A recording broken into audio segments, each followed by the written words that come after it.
Hey there, Mr. Redder here. Welcome back to another episode of Reddit Podcast Stories, where today, Karen demands my emerald ring. I'm 48 female, and my eldest is 22 male.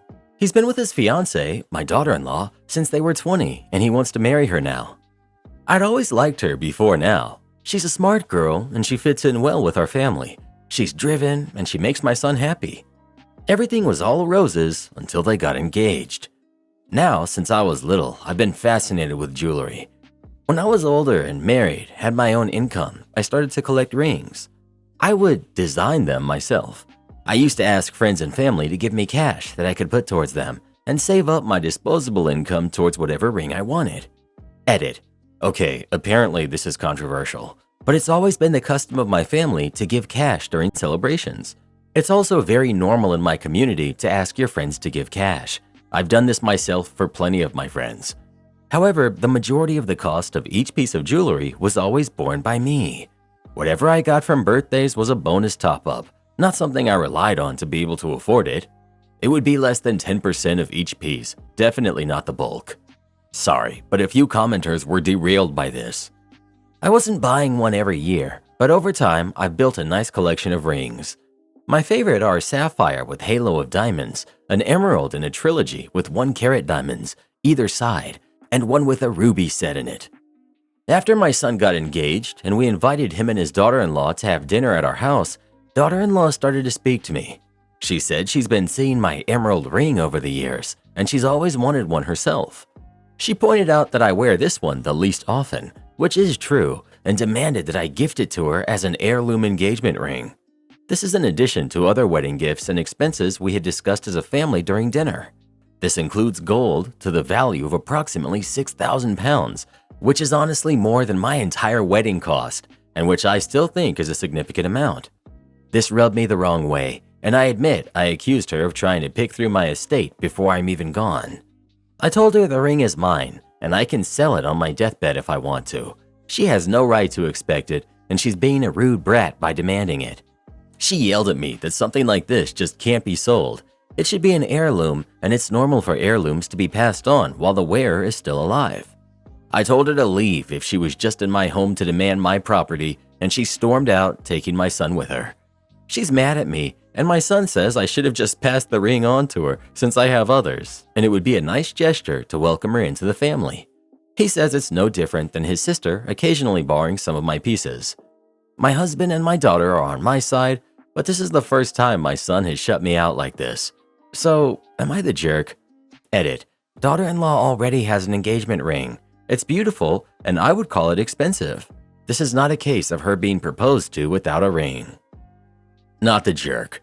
Your daughter-in-law is quite the entitled gold or emerald digger. If she wanted it to be an engagement ring, the proper thing would have been for your son to discuss it with you. Her asking for it is shocking and rude. It's not an heirloom if you're the first owner in the family. Heirlooms tend to have generations behind them, and they are not necessarily given away during the owner's lifetime. Many family mementos are distributed as part of an estate after the owner is gone. Don't loan anything to her, or you will never see it again. Well, what do you think? Should OP give the ring to her daughter-in-law or not? Please let us know. If my fiancé demanded my mom's ring, I'd drop them like a bad habit. Am I the jerk for insulting the food my wife made, despite not knowing that she made it? I'll try to keep this short. My wife and I are 46 and 47. We've been married for 19 years, and not once in our marriage has she ever cooked. I honestly never minded. She told me that she's a terrible cook, and I like to do it anyway. Yesterday, I had a long day at work, and I told my wife this. She told me she would order food in so I didn't have to cook. I come home and she sets the table. The food is neatly placed on 2 plates, which should have been my first clue that it was home-cooked, and I began to dig in. The food was bland, borderline gross, and nothing to what I had tasted before. My head was already pounding. I was not in the mood for some crappy food. I just looked up from the food and told her, "This food sucks. Please don't ever order from this place again." She got really quiet and then sad. I asked her if everything was okay, and she said yes. She still seemed off the whole dinner. After dinner, I wouldn't stop bothering her, wouldn't stop asking her what's wrong, until she finally snapped and told me that she cooked the food. It wasn't ordered. She said she was sorry and she won't cook for me again, and I could see her tearing up. She went right to bed. I had to leave early the next day, so she was asleep. I asked a buddy of mine for advice, and he said I shouldn't have talked about anybody's food that way. Am I the jerk, or was this just an honest mistake? Edit for clarification. I did not mean this in a hateful way at all. My wife and I have lived in the same area our entire marriage and very often come across an absolutely terrible takeout place. It's a thing we do, saying, "Oh, this sucks." Usually the response is a laugh because we have a tally of the horrible places and we find it funny. My fault for not specifying that. Edit. And for those of you talking bad about my wife because she doesn't like to cook, you're out of line. So what if she doesn't want to cook? She doesn't like it. I do, so I do it. She can learn how to if she wants to, but she doesn't have the enthusiasm. If she really needs to, she'll learn. She can do whatever she wants because she helps doing other things that I wouldn't like to do. Comment about whatever you want, but going after her for not cooking is so pathetic. Last update. I got home yesterday with flowers and a bottle of wine. I set her down and told her the food wasn't restaurant quality, but I thought it was great for a beginner. She said she'd like to learn a little bit of basic cooking, so I'm going to teach her for whatever she wants to cook. She laughed about it a little, about how bad the food was. Thank you for all of the advice. I'm 19, female. My boyfriend, who's 22, is very excited about a party that I'm not invited to. We've been together for about 1 year, and he's amazing. We've had arguments here and there, but nothing too serious except for this one. Last week, he got invited to a college party, and I wasn't, to which I don't really mind. The problem is, he was invited by one of the sorority girls who's made it clear that she has a crush on him on her social media. He plays football. She even has a highlight on her Instagram tagged "My Crush" with his pictures. My boyfriend told me there's nothing to worry about because he's only interested in me. He said she's delusional to think there could be something between them. The party is on Friday, and he's been very excited about it. He already prepared what he was going to wear yesterday. He bought new shoes and designer clothes. Normally, he doesn't even care about that kind of stuff. He's always showing me the party group chat, telling me how amazing everything is planned out. As he was showing me, he got an Instagram message from this sorority girl saying, "We should try it then." He swiftly swiped it away and acted like it was nothing. When I asked him what she meant, he said that she wants to learn how to throw a football. All right. I also overheard him talking with his best friend about how amazing it's going to be. Honestly, I feel like this excited him even more than our anniversary, and it's hurting me. I asked him if I can join him too, and he told me it's an invite-only party, so I can't come with him. Well, someone else will be doing that from the sounds of it. I need advice on what to do because I feel so overwhelmed, and I'm probably not thinking straight at the moment. What should I do? Update. Hey everyone, thank you for opening my eyes. I didn't want to think the worst about my ex-boyfriend, but y'all were right. After making this post, I had a lot to think about and evaluate from the comments I received. Some were harsh to read, but I had to. I spent the next few hours crying alone in my apartment. For a very long time, I've avoided the idea of snooping through his phone, but on Thursday night, I did, and I found some very disturbing things. I went through his messages and took relevant screenshots of him talking to his sorority friend, but what I did not expect to find were the things I saw in his Discord. That's why I could not make an update earlier. He mentioned that I'm his girlfriend to her and said that he would leave me if she was up for it. He sent her flowers every Monday of the week since they started talking. Guess what? He's only bought me flowers twice in about a year. I feel so upset, and I probably need therapy to get through this. I no longer feel sad about him and the sorority girl. She can have him. Am I the jerk for ruining my sister-in-law's birthday dinner because she encouraged her kids to pull a prank? My husband and I, 38 female, went to my sister-in-law's house for her birthday. It's quite a long drive, so we drove up the day before and stayed overnight in their spare room. The birthday meal was going to be midday. She has 2 kids who are 4 and 7. Husband and I went in separate cars as we were coming from different workplaces to get there. I'm very short-sighted and literally can't see 1 foot in front of my face without my glasses. Every night I take them off and put them on the nightstand right where I know I can reach them in the morning. Now, apparently, sister-in-law thought it would be a funny prank to get her kids to sneak into my room. I sleep with earplugs in because husband is a loud snorer, and take and hide my glasses. On the morning of her birthday, I couldn't find my glasses on the nightstand. I had to ask my husband to help in case they had fallen off and under the bed or something, but we couldn't find them anywhere. I was really distraught because, as I said, I'm literally almost non-functional without them. Husband helped me down to breakfast, and I explained that I wouldn't be able to take part in the meal today at a nearby restaurant, and I couldn't drive myself home. I was really upset. They're also expensive glasses because I have to get the lens thinned, etc. So about 600 pounds. Sister-in-law let this go on until they were all ready to leave for her birthday lunch. I had not been able to do much all day up to this point because I couldn't see. Then she jokingly said to her kids, "Okay, that's enough, I think. Go get them." And the kids ran off to fetch my glasses from where they had hidden them. She said not to blame them at all. I don't. And it was her idea and just a bit of harmless fun. I put my glasses on, got in my car, said nothing at all, and just drove home. My husband is on my side and has apologized in sister-in-law's behalf, saying that she thought I would see the funny side. He's very apologetic and offered to skip her birthday meal as well and come home. But he's the one being apologetic, not her. I've had nothing from sister-in-law except an angry WhatsApp message to the group. Not directly to me, but to the family group, saying that her birthday had been ruined because someone couldn't take a joke. Apparently, after I left, she had a meltdown about how the day was ruined because I drove off and the kids are upset. It's genuinely distressing for me to not be able to see, but I see how she might have been able to think it was funny to get her kids to do this. Am I the jerk? Edit. I feel bad that the kids think that they're the reason I was upset or what they did was wrong. Extra edit to say this is the main reason I feel like the jerk for this. My reaction of just walking out didn't give the kids any explanation, so they think they did something wrong, which they did, to be fair, but with encouragement. Not the jerk. I don't see how this prank is supposed to be funny, but maybe if she let this go on for 10 minutes, some would see the humor in it. But to let it go on for seemingly hours is ridiculous. And then to top it off, she didn't even apologize. It also seems strange to get the kids involved. If it was their idea, it would be one thing, but she recruited them to play a prank that wasn't even funny. This is a case of play stupid games, win stupid prizes.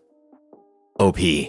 She still seems to feel it was amusing for me to stumble around all morning, also in a panic. And yes, you're correct, it was for hours. We got up at 8 a.m., lunch was scheduled for 2 p.m. I stumbled around trying to find my glasses for about 5 hours before she told the kids to go get them. OP, are you sure your husband wasn't in on the prank? I mean, it was pretty obvious someone stole your glasses when they were not quickly found in the room where you left them. My husband would have torn sister-in-law's house apart looking for my glasses rather than letting me sit there blind and incapacitated for 6 hours. Maybe that has something to do with why he is apologizing and not her. Am I the jerk for not accepting and returning the birthday present my half-sister gave my son? I'm 27, female. My parents got divorced when my brother and I were around 6 because dad had a mistress and another kid, our half-sister who's 25. On the day my parents finalized their divorce and my dad received full custody, both she and her mom came to live with us. Suffice to say, we didn't like either of them. When she was a kid, she didn't understand why we didn't want to spend time together, and she would complain to our dad about us, and then he would punish us. This added to our hatred. Growing up, she was his precious child, and he would celebrate her birthdays and her milestones while ignoring ours. He always catered to her wants and desires, but never bothered to learn about ours. Any of her wrongdoings would be easily forgiven, but if my brother and I made any mistakes, like dropping the TV remote, he'd flip out on us. Despite belonging to a wealthy family, my brother and I struggled financially, and we couldn't even apply for scholarships.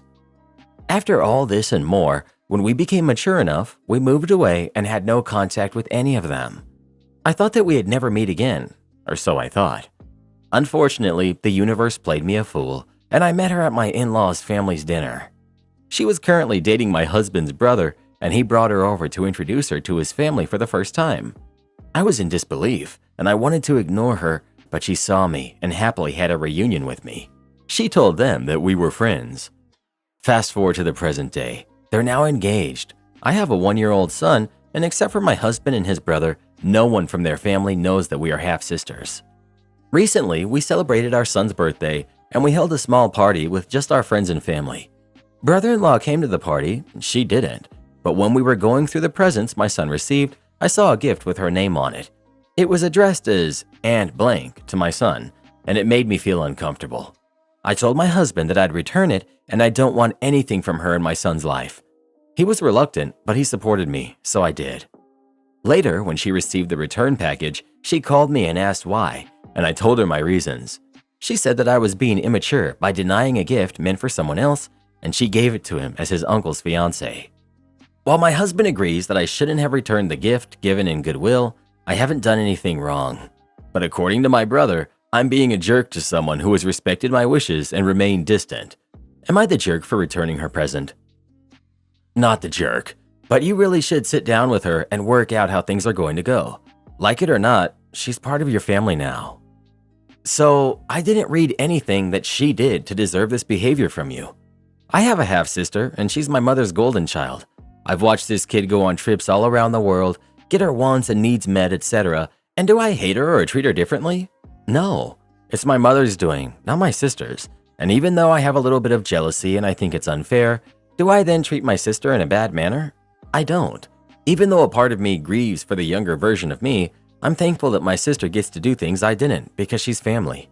You need to take a hard look at yourself and be mad at your dad. You're mad at the wrong person. I mean this in a nice way. You need to grow up.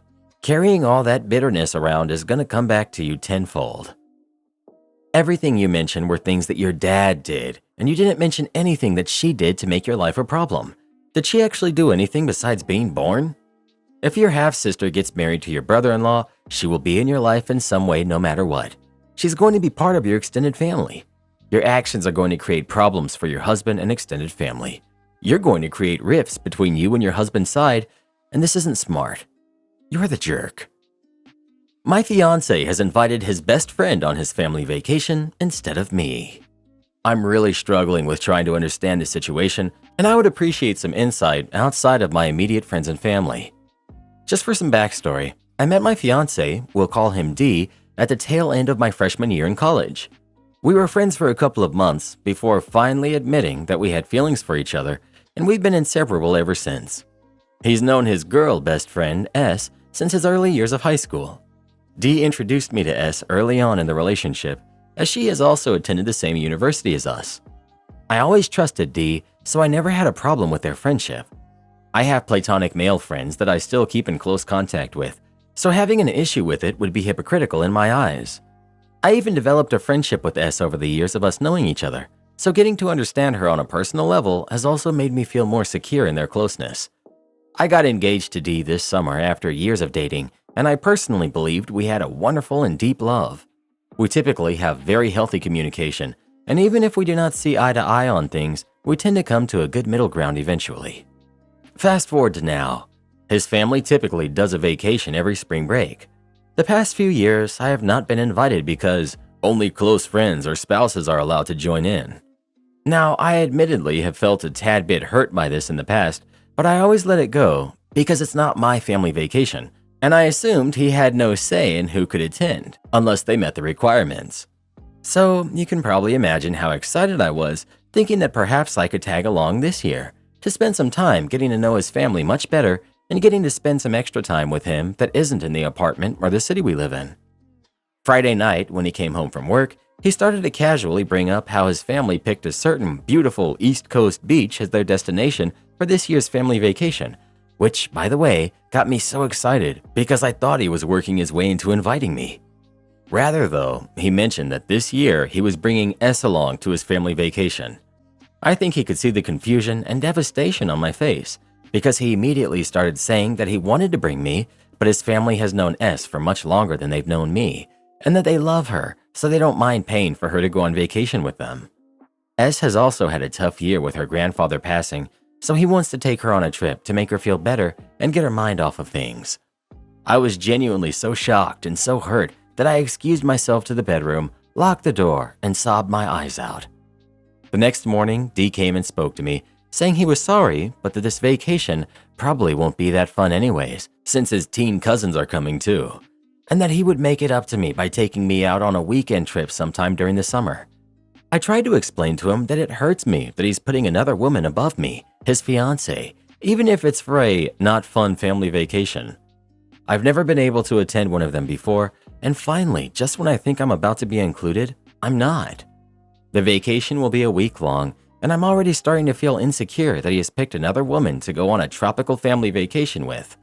I truly can understand how he wants to be a good friend and be there for his best friend while she's grieving a loss, but also at the same time, I could never imagine inviting one of my guy friends on a family vacation over my fiancé. It perplexes me, I suppose. I'm so confused on what to do or how to handle this situation. I want to respect his decision because I can appreciate that he can love and cherish another woman platonically, but at the same time, I feel so betrayed that while he is on his family vacation with another woman, I will presumably be sitting at home feeling left out. I've also been battling the urge to look through his messages with her. I don't want to invade his privacy, but I can't help but begin to think that if you invite another woman on a vacation with you, there's probably more than just friendship in the pot. I don't really know how to bring any of this up to him without sounding like I'm jealous or clingy, and quite frankly, I'm not even sure if I should be upset. Should I be concerned that he invited her over me, or do y'all think I'm overreacting? Oh no, this would be an absolute deal breaker for me. You're his fiancé. You are part of the family. If his family does not accept you, then that's a problem he needs to address, not just switch you out for someone that they like more. How are they going to get to know you if you're not invited to things that would actually help them get to know you? If he wanted to invite both of you because she's had a hard time, then fine. She can come along as a family friend, but you should not be excluded. By saying you are not invited to a family vacation but she is, he's being very clear that you are not family but she is. You are not his family. I couldn't continue knowing that. To me, the problem is less that she's going, it's the fact that you've never been invited at all, and I'm assuming you've been together for at least 2 years. It's not really a family vacation if they want to invite anyone they deem a close friend. The problem is, 1, your partner's parents do not want you there, and 2, your partner is okay with that, even after you've gotten engaged. Obviously, it's one thing to expect them to pay for you to go, but you aren't invited, period. I'd look at his texts with her. It's extremely strange that he's not putting his foot down with his family about bringing you instead of her. I would also rethink getting married to someone who puts their friends before you. I have more guy friends for whatever reason. I've always gotten along with them better, but I would have never done this to my husband. My son said something to my babysitter, and it emotionally destroyed me. I, 26 female, am raising 2 kids all on my own. My kids are fed, clothed, clean, they go to daycare and have everything that they need. But my babysitter told me something that has really dragged me down.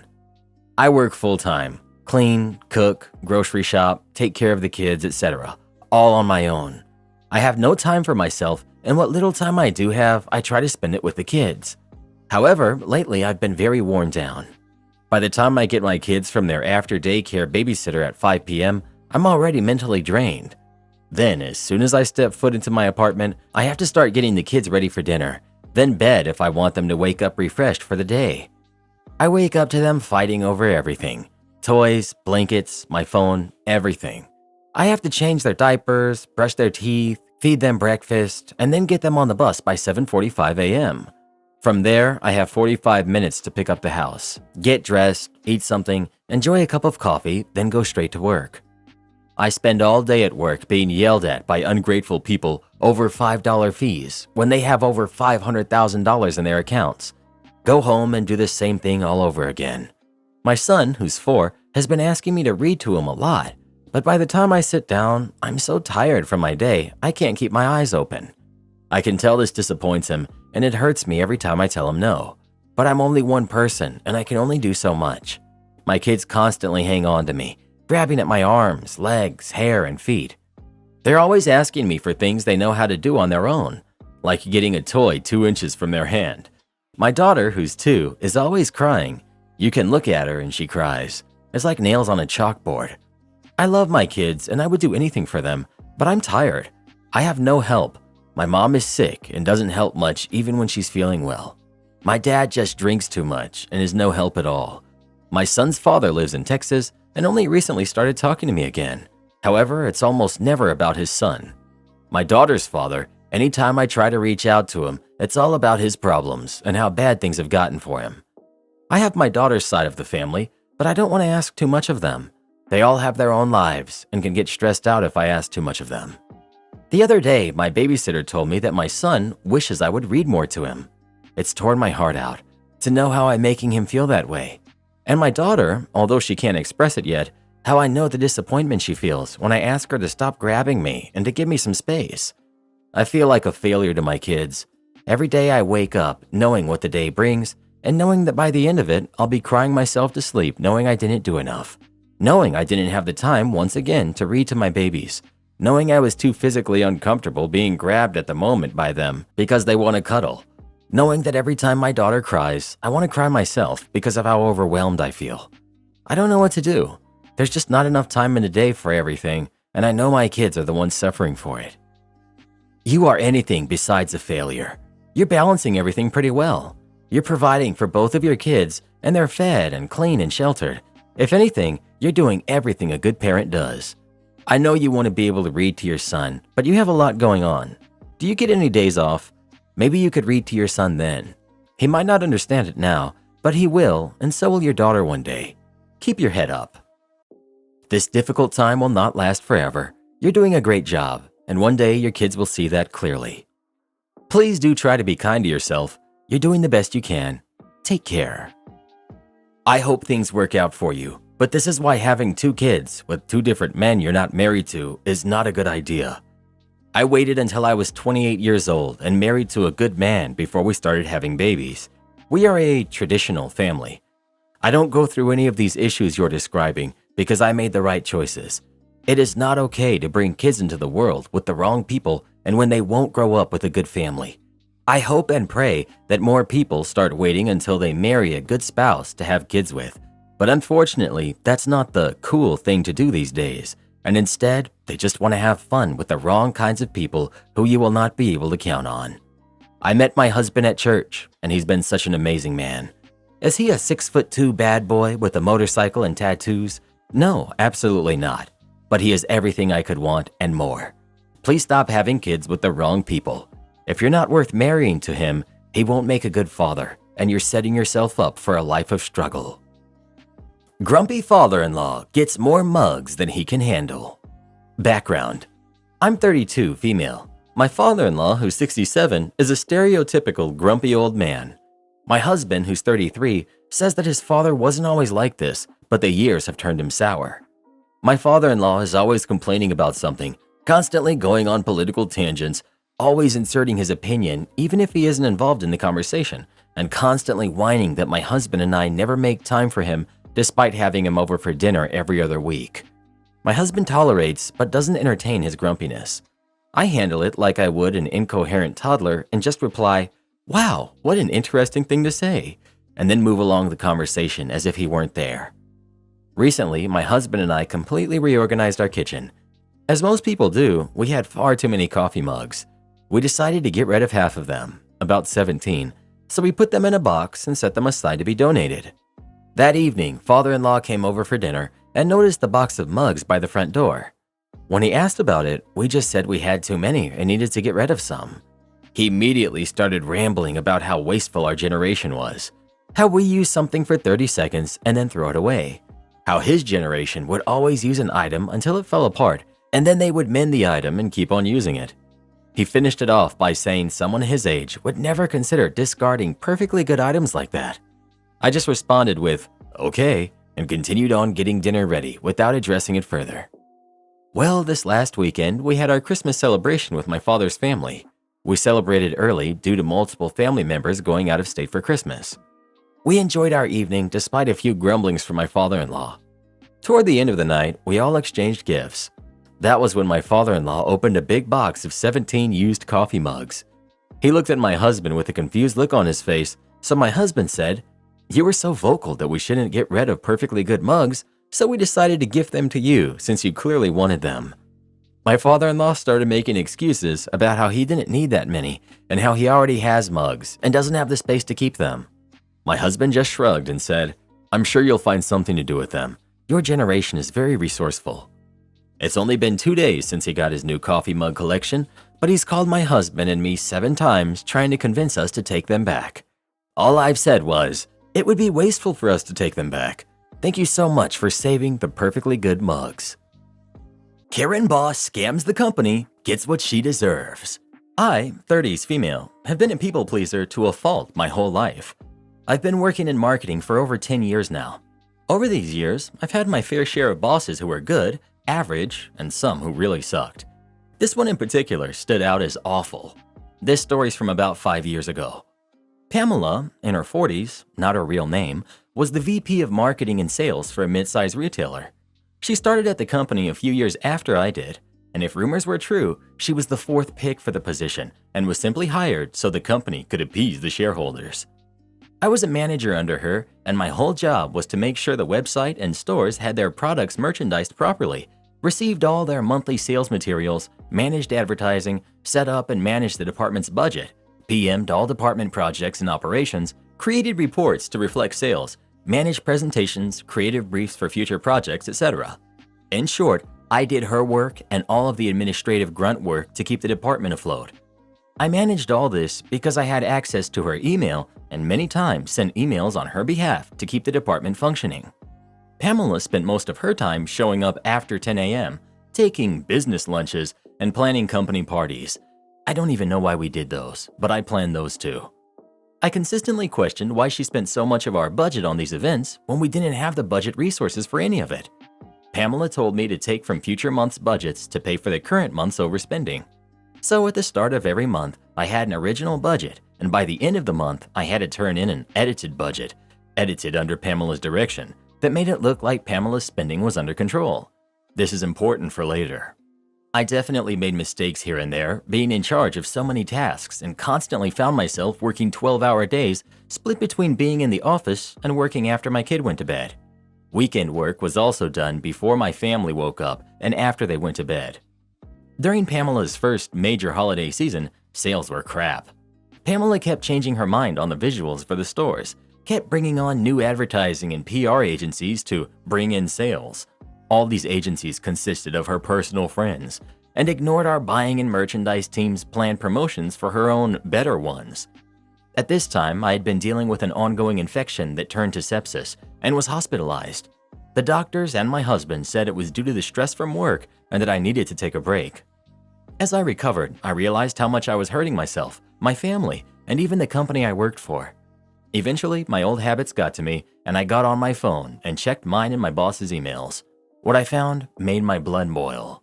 First, I got a lovely bouquet of flowers from upper management wishing me well, and I knew that Pamela organized the delivery. She sent me her favorite flowers. I went to her inbox to put the receipt in the correct folder to send to accounting when I got back. At the top of her inbox from the past 3 days were emails clearly not related to business. What I found in her emails was Pamela emailing her personal friends griping on how I can't just shake off sepsis and get back to work. She also complained that she couldn't find any of my notes, spreadsheets, or documents for any of the work she was technically in charge of. They were on our shared drive labeled very clearly. Finally, I found an email where she sent a friend from a previous company asking for advice on how to bring in sales and save her job. In the long thread, this old colleague asked if there was anyone managing most of the work, and of course, Pamela said I was. This colleague explained that clearly it was my mismanagement that was causing issues and that I could be blamed if sales didn't pull through by the end of the season. Pamela mentioned that I was in the hospital and repeated comments from her other email thread. This person said that she couldn't outright fire me because it could seem like retaliation because I needed to take emergency medical leave. But if Pamela could prove I was stealing from the company or misusing company resources, then she would have grounds to fire me and use me as a scapegoat. Upon my return, Pamela called me into her office and said she was worried I was taking on too much and wanted to take work off my plate. She announced she was taking managing the department budget off my plate. She asked me to only drop a small stack of invoices to accounting. Additionally, Pamela told me under no circumstances was I allowed to talk to accounting about anything regarding budgets. Also, if I had any concerns about the department or workload, I wasn't allowed to go to HR. I had to discuss it directly with Pamela. Oh yeah, I could see where this was going. Unfortunately for Pamela, I had built good rapport with Lois, who was in her 50s, not her real name, who was our main accountant. Lois always said that she would do anything in her power to help me should I ask. Knowing this, I grabbed a stack of invoices off Pamela's desk to give to accounting. I also added the email threads I read while I was in the hospital and the current unedited budget that Pamela hadn't touched yet for months. I also found in my filing cabinet the hard copies of old budgets with Pamela's handwriting on what numbers to change to balance our budget. Finally, I added an email from our first round of budget adjustments where Pamela had threatened to put someone else in my job if I couldn't do what she asked. So I walked and dropped off the invoices to accounting when I bumped into Lois. She brought up invoices, and I sternly looked at her and said Pamela is the only one in our department that Lois is allowed to talk to about our budget and invoices. Lois saw the suspiciously thick file folder on her desk, gave a firm nod, and lovingly kicked me out of her office. Within the week, Pamela was fired. From what I understand, she's been continually job hopping for the past few years. The CEO and HR brought me in to personally apologize for everything I went through and gave me a paid 1-week vacation to take at my discretion. Given other issues with the business, I left after another year. Which brings me to today. I am, once again, a manager for sales and marketing.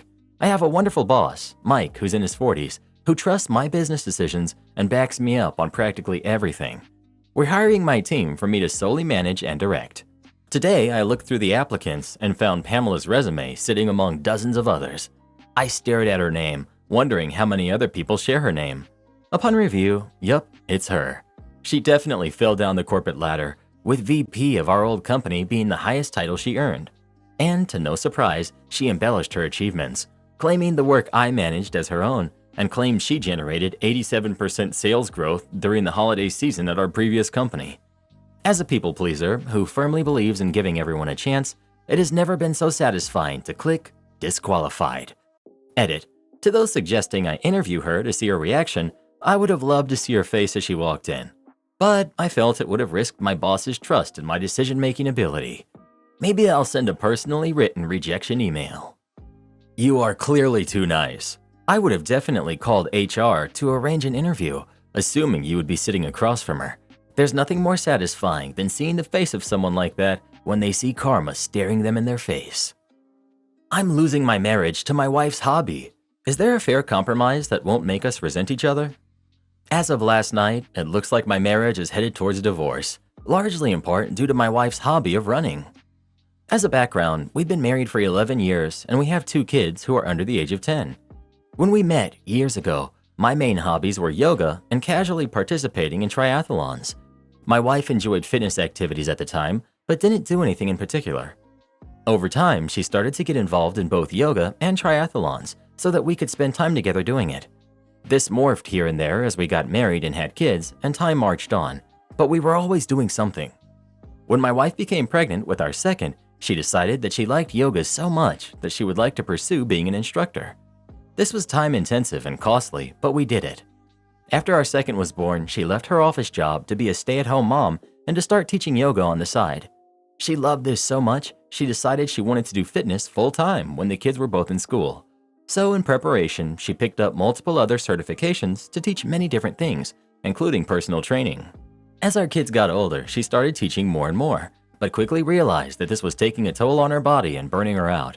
It just wasn't possible to do this full-time for her. It was about this time, 4 years ago, that she thought maybe it was just the wrong fitness path and maybe she should pursue running coaching. I supported this as we were both running together at that time and doing small races. At this point, she's teaching multiple types of fitness classes and working on her running certification. She also starts putting significant effort into her personal running. She started preparing for her first marathon when lockdown hit. Instead of backing off the training since there were no races, she decided to stay in marathon shape just in case. For 2 years, she spent significant time every week on running, which I fully supported, although I thought that level of training with no down season was not a great idea. During this time, she started running with different groups and got to know many of the local runners. Eventually, lockdown ends and she can do her first marathon. She's hooked. Our kids are now in school full-time as well. Through her relationships, she gets offered a part-time job doing small running programs for a local store. This new job paid just over $3,000 in 2022, and that was before tax was taken out. In exchange for this, she gives up 2 to 3 weeknights and 1 weekend morning. In addition, she has not stopped being in full marathon training mode since she started. Between personal running and her running groups, she spends a little over 20 hours a week on running. Around 8 months ago, she decides she's fully burnt out on her other endeavors and quits teaching classes entirely. That's the background, and now onto the issue. In order to fit this all in and to run with her personal running buddies, even though she's home during the day when the kids are in school, she has moved her schedule. Most days of the week, she gets up at 4 a.m. to do her runs. This is when her friends meet. In her mind, this is her getting her running in when it doesn't impact me or the family. The problem is that all she has done is shift waking hours. My day with her is essentially waking up and getting the kids ready for school while I get ready for work. She'll get home in the middle of this and I will leave for work. I get home and either we eat dinner, have a kids' sport event, or she leaves for a training group. On a good day, I'll have 2 hours with her until she's asleep just after the kids around 8. On a bad day, she walks in the door around 8 and falls asleep.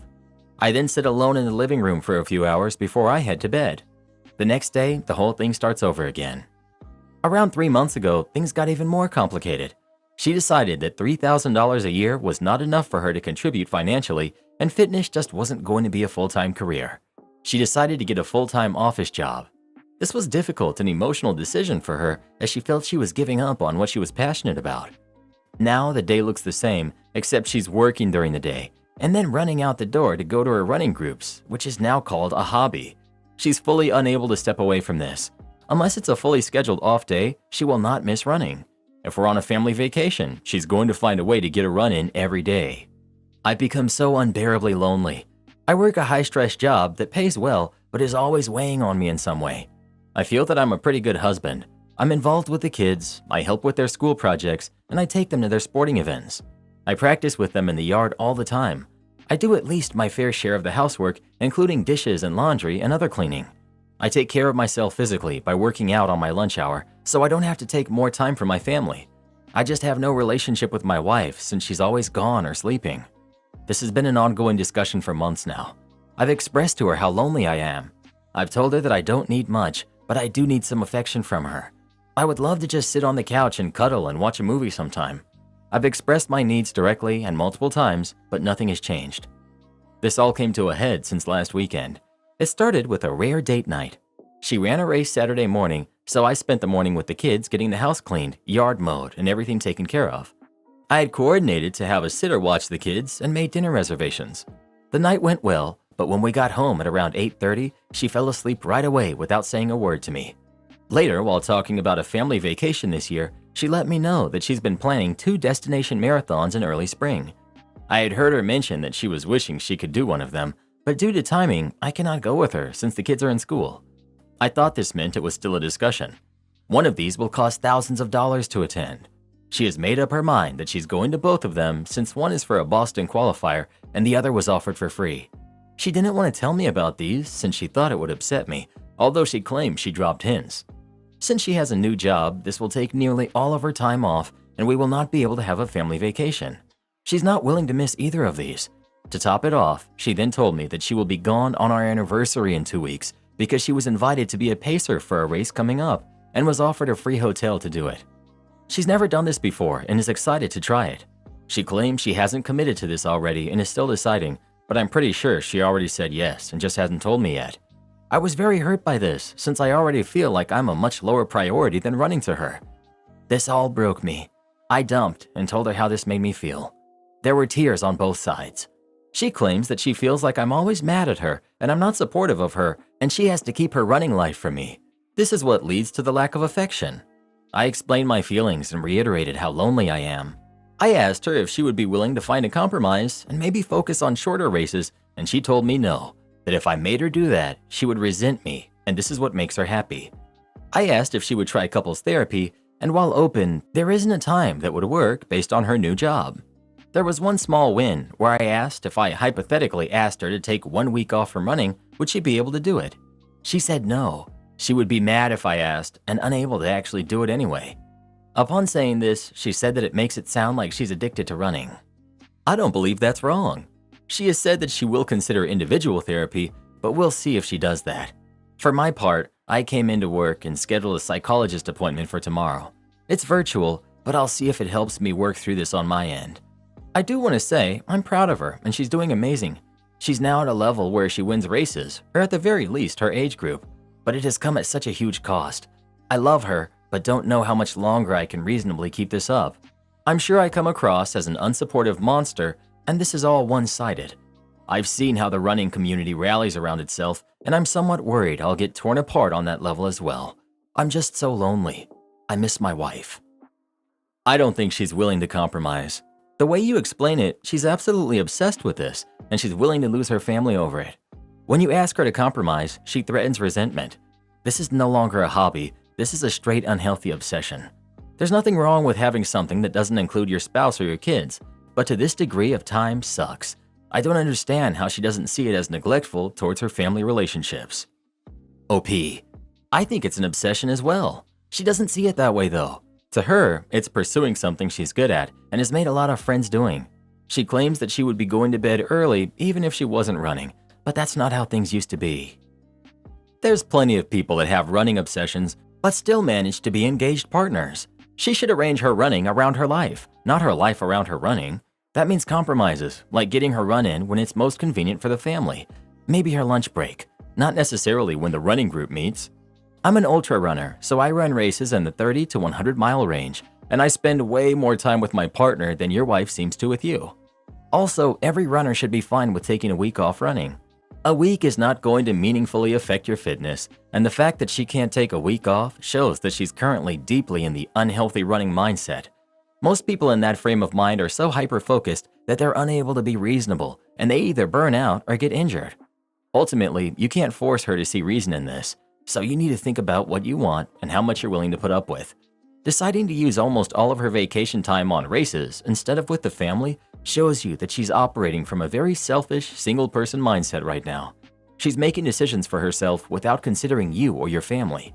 She said running less would make her unhappy, but she's fine with you being unhappy like you are now. Time to think about what's going to make you happy, since no one else is. Unpopular opinion, but leave her, OP. This is no different than when a husband is obsessed with video games instead of his family. Once you have a family of your own, it's time to make them the top priority, not running, skiing, biking, or any other hobby people have. She's made it clear that her little jogs will always be more important than your family is to her, so it's time to do what you know you need to do. I'd be petty and tell her, since running is so important to you, I've decided to find a few hobbies of my own that I've been doing, and one of them looks like a supermodel. My mom's friend asked for 10% of my income. So my mom's friend is saying that God will bless me if I gave her 10% of my income when my mom and late grandma had been financially supporting her for almost as long as I've been alive. I'm 30. A few weeks after that, I texted her that I wouldn't be giving her the money. She called me back. I let it go to voicemail and gave me some Bible verse to look up that was about helping the needy. After she sent that, I texted her that it seemed as though she was trying to take advantage of me, and then I blocked her. Apparently, she's been calling me. My mom told me that she wanted me to return her call, but obviously I hadn't been answering since she had been blocked. Anyway, she called my mom today and told my mom that while I was in high school or college, I told her that I'd give her some of my income when I was done with school. I have no recollection of that. So today, I briefly unblocked her and I sent this text message. Hi. My mom told me that you contacted her, so I'll say these last few thoughts, and then I'm done with this entire conversation. I'm not sure what I told you while I was in high school or college, but if I said that I'd give you 10% of my income, then, which I have no recollection of, I apologize. Inflation is rising, student loan repayments are restarting, and I live in a high cost of living area. I cannot afford to support you, your family, and myself. I would really appreciate it if you don't contact me or my mom about this again, because as I've mentioned, it seems like you're trying to use me, especially the fact that you're now contacting my mom about me giving you money. 2 generations of my family have supported you and yours. Do you ask anyone else's family for money as much as you do mine? You preyed on my mom and grandma's generosity, and now you're trying to prey on me. I'm frankly sick of it. If you're in financial need, I suggest getting a real job. Read 2 Thessalonians 3:10, as praying isn't a real job. Or as I've mentioned before, you could reach out to a church charity, or even apply for government assistance. There are programs that can help you out, but you'd rather try to take advantage of me. It's not my job to subsidize your lifestyle. I've now blocked you, by the way, so if you call, I won't even know you did. After sending that message, I blocked her again. I'm so sick of her always begging, but the silver lining in all of this is that I think my mom is finally starting to see what elite she is. And for the record, my mom is not encouraging me to give her money. My mom supports my decision not to. Edit. So it's clear, my mom and grandma never gave her a percentage of their income. When I say that they financially supported her, I mean that she'd frequently say that she needed money for something like rent and they'd help her out. I have a well-paying job and I make more than my mom and more than my grandma did, so I think that's why she specifically asked me for 10% of my income. Would I be the jerk for divorcing my husband to get more me time? My husband, who's 40, and I, 39 female, have been married for 12 years, together for 13. We're in a wonderful marriage overall. However, I typically end up with the brunt of housework, cooking, errands, laundry, and early morning wake-ups with the youngest of our two boys, who are 6 and 13, even on Saturdays and Sundays. I also spend a lot of time cleaning up behind my husband because he forgets to do things. Because of this, I usually end up with almost no free time, and I never get to be the one who sleeps in. A lot of the things he forgets are small, like leaving shoes out in the walkway or leaving the lint from the lint trap on top of the dryer instead of throwing it away, or continuing to put trash in an already full trash can, used glasses left out instead of brought to the sink, used wash rags left on the shower floor, etc. It sounds petty, but over time, all these little things are a lot of time out of my life cleaning up after a grown man when I'm already cleaning up after two non-grown-ups. I own a business and I'm working on my degree on top of all of this, so I have very little spare time as it is. He, on the other hand, works from home and is able to sleep in, take nap breaks, play video games on his lunch break, and takes an hour or two every morning while I study to play video games again to decompress. He does give me time to go to the gym or run, but I've been skipping it more and more to try to keep up with the mess and chores at home. When I bring it up, he says I'm being unfair because I'm focusing on the few times he forgets to pick up after himself and not seeing all the things that he does do. He does clean up after himself about 50% of the time, depending on what it is. But some things he legitimately never does, like leaving lint on the dryer or throwing away used toilet paper rolls. He also suffers from a sleep disorder, which can make a person feel foggy sometimes. He says I should be more compassionate with him and accept this as part of loving someone with chronic illness. The truth is that I do understand what chronic illness is like, and I do have compassion. I myself have been living with chronic pain and fatigue for years, and I'm finally undergoing the diagnostic and treatment process for lupus and RA. I'm always in pain and constantly exhausted, but I muscle through and maintain a reasonable level of order and sanitation in my home because that's what adults do for their kids. I don't have the luxury to forget to do important things like laundry, dishes, or cleaning because then no one does it. He also says I have an unreasonably high standard of cleanliness. Really, I feel like not wanting to leave urine stains around the base of the toilet or leaving used dishes and food on counters in an area notorious for roaches is not having a high standard. I feel like his standards are lower than the average adult, as most people would find that pretty gross. One of the things my journey through AID has taught me is to learn to say no. Although I love my husband and best friend dearly, I don't see this ever changing unless he is literally forced. I'm starting to feel like taking myself out of the equation is the best option to maintain my own sanity by having one less person to clean up after and find some much-needed downtime through shared custody. Even if he only had the kids on one day a week, I feel like custody sharing might force him to hold himself to a reasonable standard of hygiene and cleanliness too. I definitely enable his laziness out of necessity to meet basic safe levels of cleanliness. Without me there, he'd have to learn to be consistent or risk losing visitation. This is my only complaint within the marriage. We really do love and care for each other, and he's emotionally very kind and supportive. I love him very much. Would I be the jerk for divorcing over this? Update. Yes, we have talked about it a lot. We have the same fight at least once every other week for over a decade. We've tried counseling, nothing changed. Even after our therapist told him that even though he was loving and supportive, resentment was a marriage ender. He suggested a maid service.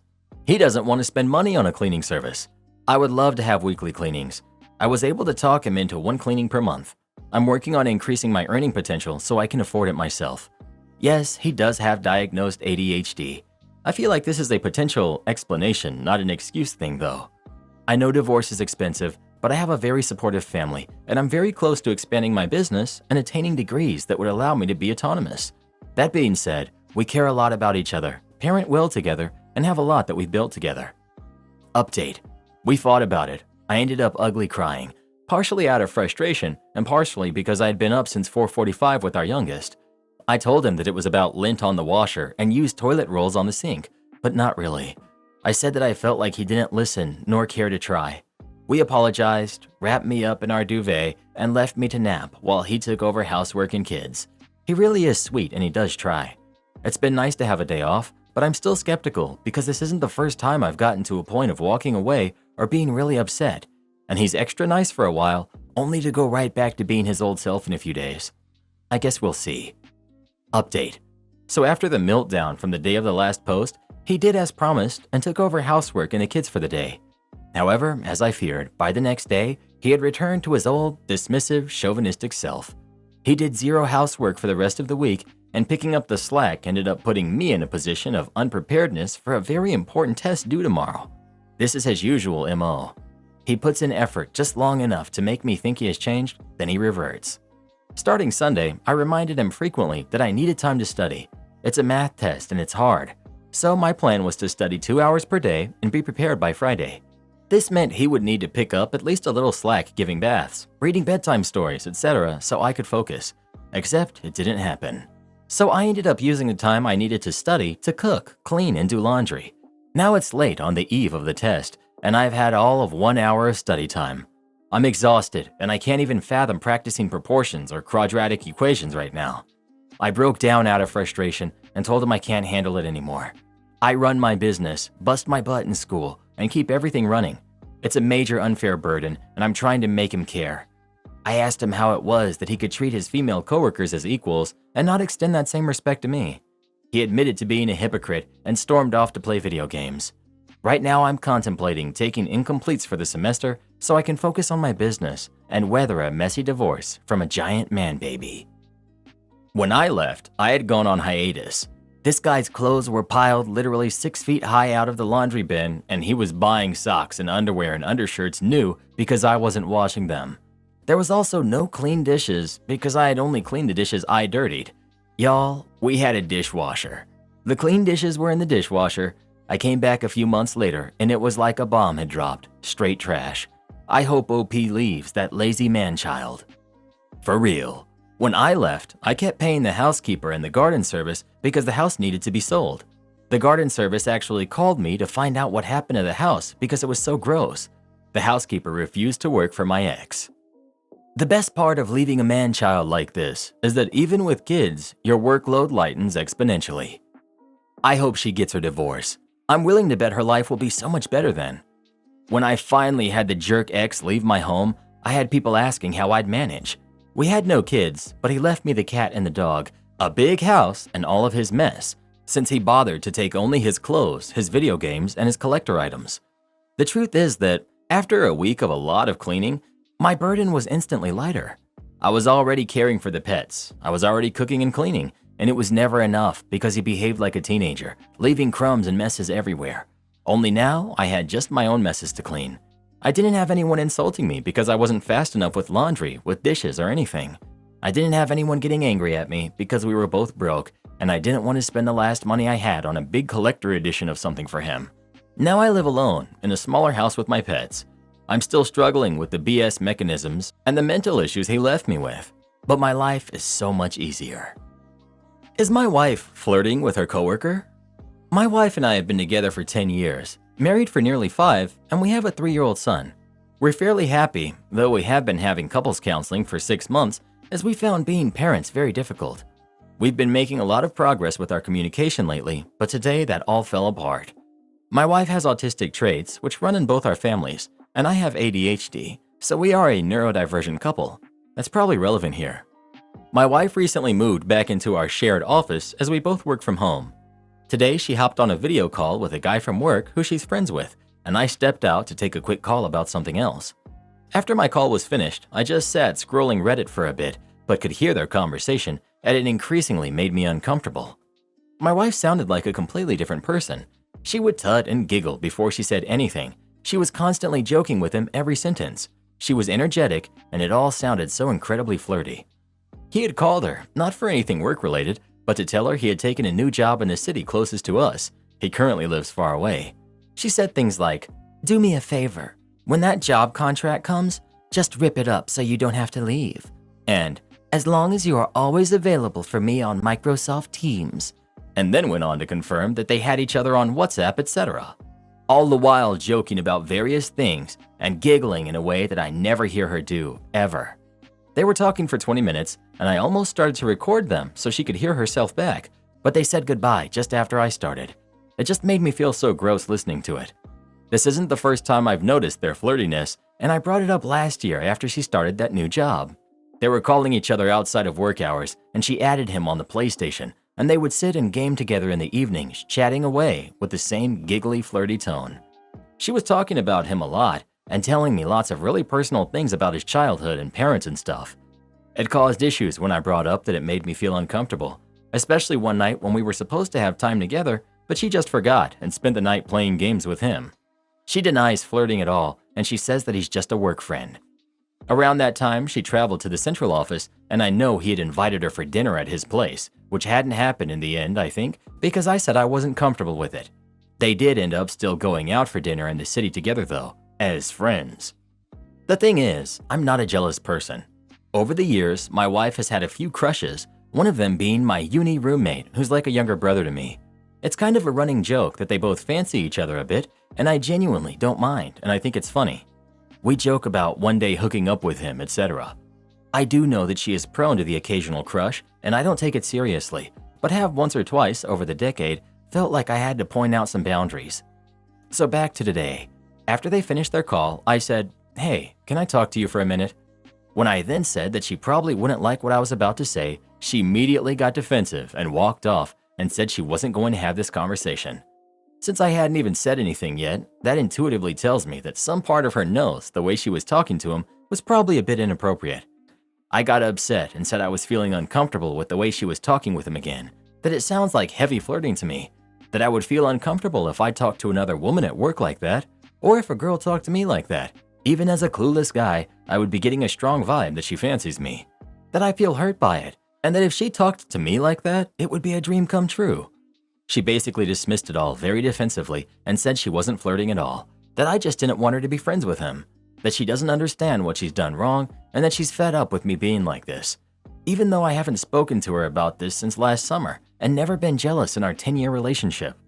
I feel like I'm being gaslit, as it seems like such obvious flirting and she's just dismissing it all as in my head.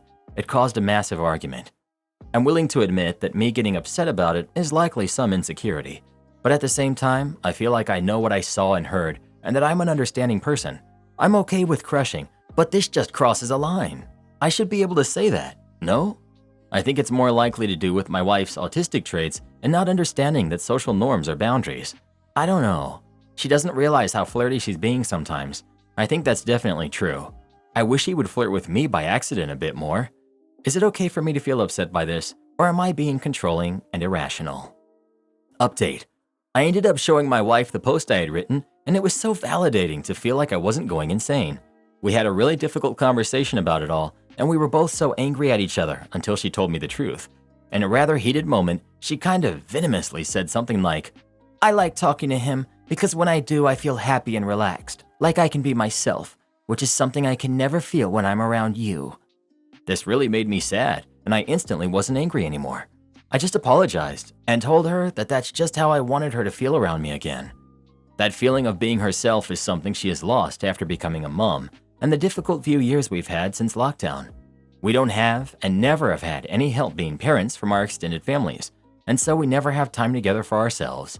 She didn't have any feelings for him beyond friend, and I do think she was genuinely being naive and a little willingly ignorant about him pushing boundaries. A few examples which came out after we talked about it.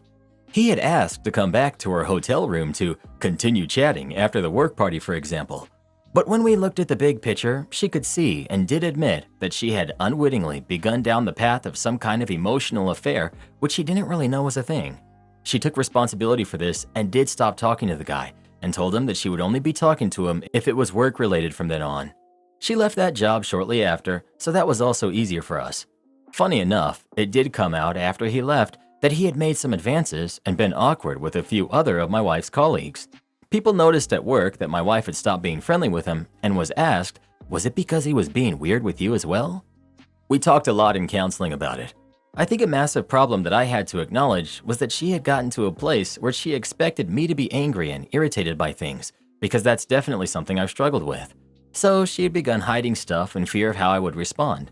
She didn't feel like she could talk to me about stuff. When she did admit to her wrongdoing and acknowledged she had begun to push me away and prioritize things above our relationship, she was surprised at how kind and patient and forgiving I was. I was surprised too. We kind of figured out that a lot of the anger and irritation was often because I could tell that I wasn't getting the whole truth. That's all I wanted, her to be straight with me so I know where I stand. That and my feelings to be acknowledged, both of which are a massive trigger for me. We also began working on having date nights every Friday and having difficult conversations with 100% honesty while sat together, looking at each other and holding hands so that we were connecting and feeling listened to. The problem here is that you've allowed this to go on for your entire relationship. You should have set clear boundaries from the beginning, but instead, you played along with her gross actions and disrespect. How are men like you raised to be okay with this kind of disrespect? Did you see your parents doing this kind of thing while you were growing up? Either you set your boundaries and demand the respect that you need, or you will be in a situation like this with someone who sees you as a walking ATM and thinks it's okay to flirt with other men, which yes, that's exactly what she was doing, and you know it, OP. Don't let these Reddit people convince you otherwise. Karen customer loses it because I won't sell her my purse. So for the last dozen years or so, I've been carrying this vintage designer bag I found online. I think I bought it back in 2010. I love it, and I will carry it until it falls apart. I get a ton of compliments on it, and it's also caused this one crazy story. I spent 3 years working in an Ivy League college town upscale clothing boutique that catered to wealthy college students and their parents and tourists. We didn't sell anything like this bag, but I suppose I can see where it would have fit in with the other things that we did sell. One afternoon, I was getting ready to leave for my lunch break, and I had put this vintage bag on the counter while I was putting my coat on. An expensively dressed woman who had just walked up to the counter picked up my bag and asked my coworker who was at the register how much it was. I walked over and politely took it from her. I said it was my personal bag and it wasn't for sale. She literally snatched it out of my hands and went off on both of us. The bag was sitting on the counter. It had been for sale. It was obviously much too fancy and expensive a bag for a retail loser to own. And oh, didn't we just wish we were Ivy League students like her precious babies? Which was actually funny because I didn't work there because I needed the money. I worked there as a favor to the owner who was a friend of the family, basically as a fill-in for one of her full-time employees who had a chronic illness and called in sick a lot. It allowed her to keep the other worker rather than letting her go for someone more reliable. This entitled woman probably really would have flipped if I had told her that my husband was a professor at our beloved Ivy League school, and I could easily afford that bag, thank you very much. So yada yada yada, this woman just kept screaming at us. She wanted that bag so badly. She absolutely refused to believe that it belonged to me. She started screaming about wanting to see the manager or the owner, and didn't believe my coworker when she informed the woman that she was the store manager. We finally told her if she didn't give me my bag back and leave the store, we were going to call the cops. She refused, so the police were called. Police get there, entitled woman gets even worse and doubles down on her particular form of insanity. She tells them that it's her bag and she had brought it in with her and that we were trying to steal it from her. The cop took the bag away from her and opened it up and dumped all the contents on the counter.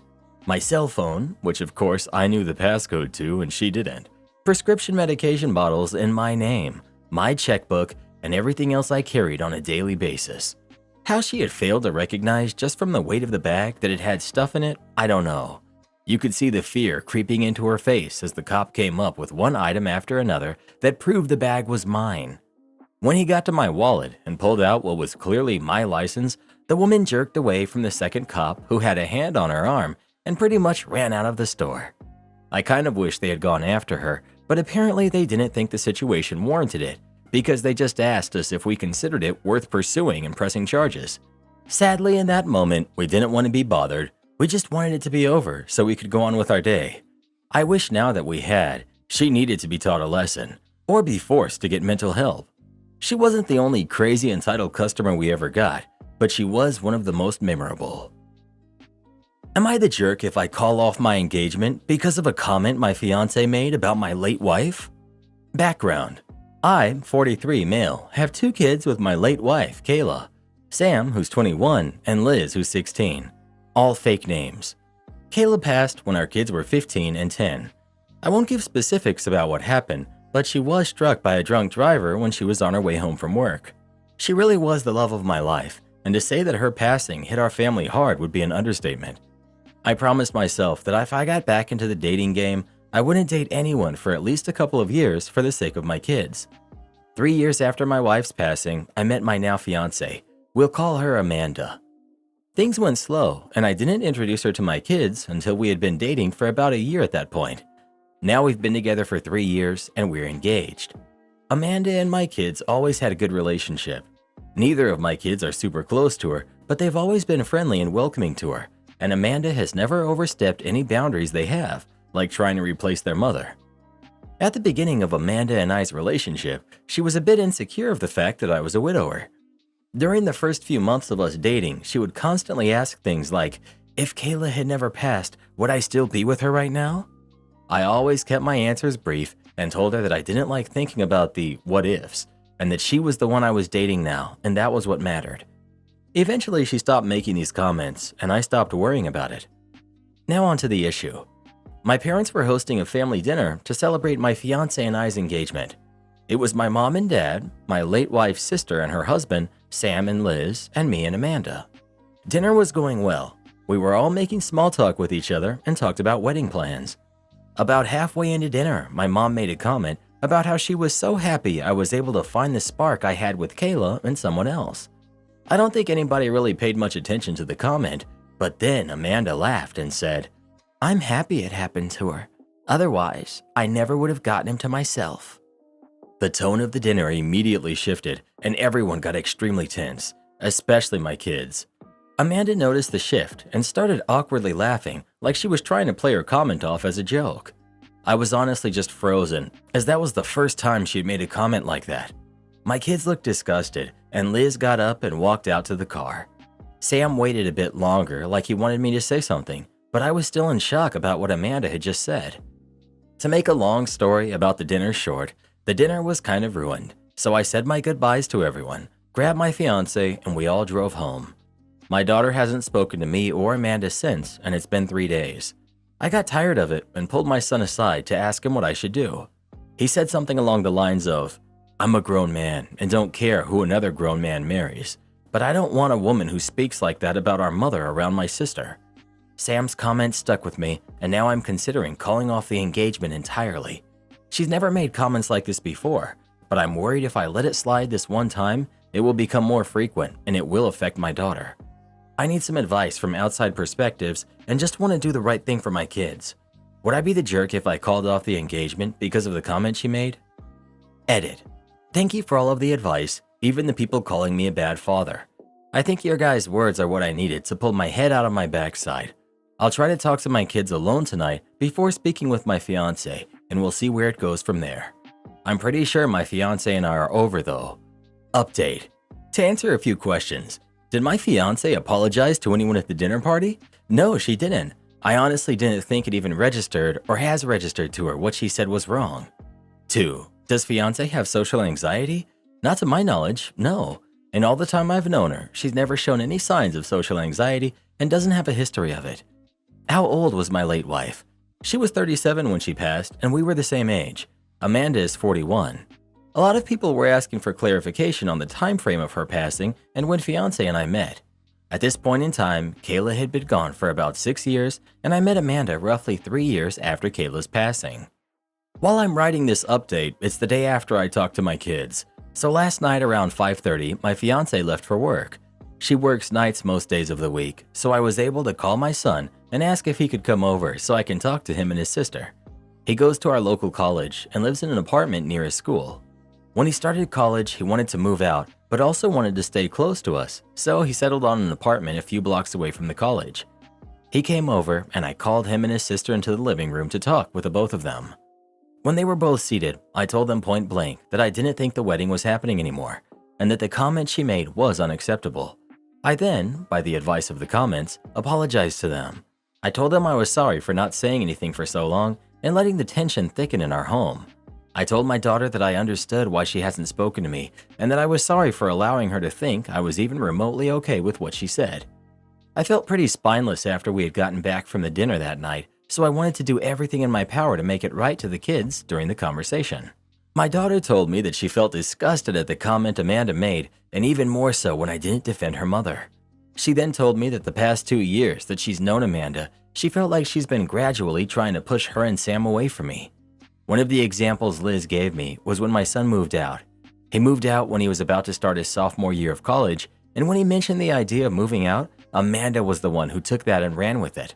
According to Liz, Amanda was the one encouraging Sam the most to move out. To be clear, I was never against Sam moving out, but I was clear to him that he was welcome to live at home for his college years, and even after until he found where he wanted to be. I asked Sam if he felt pushed out by Amanda, and if that's why he moved out. He said he hadn't felt pushed out before he told everyone he wanted to move, but after he put it out there, my fiancé kept pushing for him to move out. Liz cut in and said that every time she brings up college, Amanda keeps encouraging her to go out of state. Liz doesn't plan on going out of state, and she's been open about wanting to go to the college Sam is attending right now. Liz said she feels like Amanda is waiting till she graduates high school and goes to college so she can move out. A lot of the comments were right about the subtle comments, eventually turning into Amanda wanting my kids pushed away from me. Liz said that she was scared that by the time I eventually noticed the way Amanda was acting, too big of a wedge would have already been driven between me and them. I told my kids that I'm sorry it's taken me this long to notice, and that I was also sorry they've been walking on eggshells for so long. I hugged them and told them that no matter what, they're my top priority, not Amanda or anybody else. A lot of the comments pointed out that even though my son is grown, he still needs his father, and I made sure to let my son know that I will always be there for him and his sister even when they are well grown. The entire conversation lasted 2 hours. We covered a lot of the bases we wanted to, and it got emotional on all sides. In short, Amanda and I are done. I've made it a point to tell my kids that none of this situation is their fault and that Amanda is the grown woman who said what she said. My kids and I are okay now, but they aren't 100% okay with me and probably won't be for a while. I'm completely fine with that, and I just want my kids to be comfortable at their own home. Amanda is tomorrow off from work, so I plan on talking to her tomorrow. I also plan on calling my mother to ask her why she thought it was okay to even bring up Kayla at the dinner. I don't want my daughter here when it all goes down, so she's staying tonight and tomorrow night with Sam. So that's where I'm at now. Not super happy about the outcome of me and Amanda, but would rather my kids be happy and healthy than for me to have a wife. Again, thank you everyone for the advice and the harsh words. Am I the jerk for not telling my wife the real reason why I married her? About 14 years ago, I, male 42 now, got my MEng degree and I was struggling to find work. I did eventually land a job working for a medium-sized company, but even then, I was still struggling financially as I owed so much debt and student loans and lived in a pretty expensive city. It was admittedly a pretty low point in my life. I'm sure many people can relate to the feeling that you've done so much schoolwork and then don't have much to show for it. I did, however, build a good relationship with my boss, male 84 today, as in my mind, this was the easiest way to earn promotions and in turn a high income. Eventually, I met my boss's family. One thing that quickly became obvious was that his daughter, Rose, who's 39 now, liked me a lot. I didn't think too much of it at the time because I thought mixing my professional and personal lives would be a bad idea. Also, I did not reciprocate her feelings in any way. Though for obvious reasons, I was always exceptionally polite to her at every interaction. Long story short, my boss's wife, who's 78 today, found out, and I started getting invited by my boss to his house pretty regularly for things like dinners, etc. Throughout all of these, my boss and his wife would somehow always steer conversations in ways that led to me talking to Rose, or would leave the room for some reason or another, just leaving the two of us together. Later, my boss would even tell me things like how I felt like family, and he'd be happy to recommend me to higher positions, etc., since his wife and daughter are so fond of me. Needless to say, I started talking more to Rose, and within weeks, I got a promotion.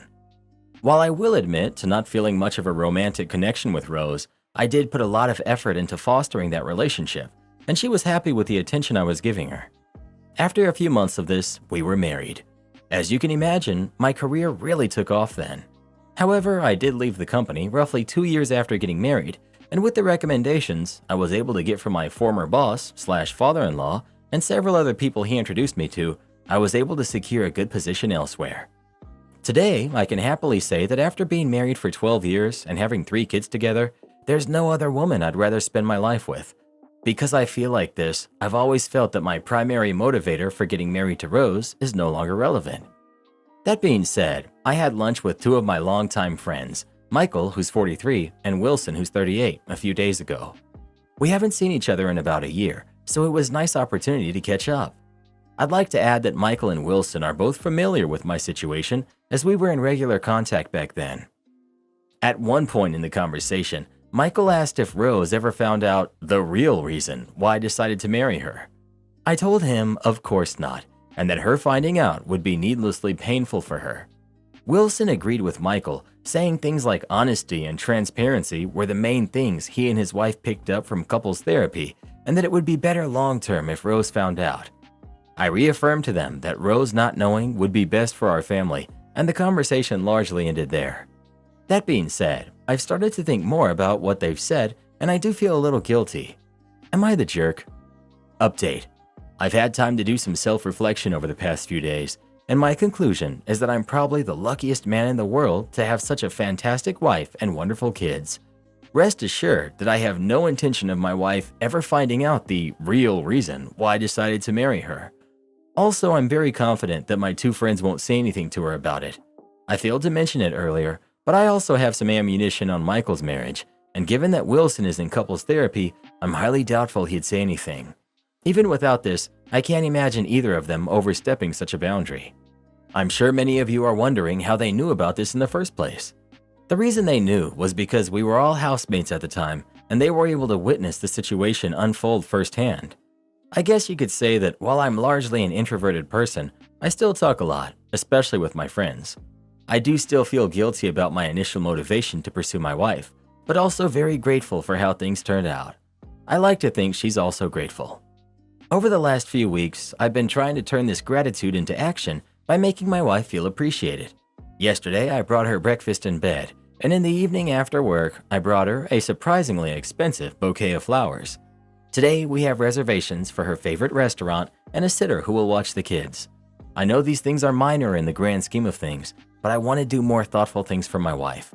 This will be my early New Year's resolution. My love for her certainly grew over time. When I first met her, I thought she was physically stunning, and I still do. I was just very caught up in my own life, largely finances. Also, I thought that mixing my professional and personal lives was not a good idea. Also, our personalities were the opposites. She was certainly attracted to me, and when her father covertly encouraged me, with some incentives, I went with it. Regardless, I love her and the family we've created together more than anything. Interviewer accuses me of parking in a handicap spot and tells me to prove it.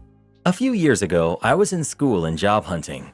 I got an interview at a company for office work, filing, answering phones, setting appointments, etc. I was looking forward to getting an office job instead of retail or fast food. The building had big window walls that overlooked the parking lot so you could see cars pulling in and parking. I pull into the lot and I park my car. I get out and walk into the office. Now as I'm walking in, I note that there's a car parked in the handicap space in the front of the office. This car looks just like mine, I should note. So I walk in and I'm greeted by the manager, who kind of gives me a scowling look.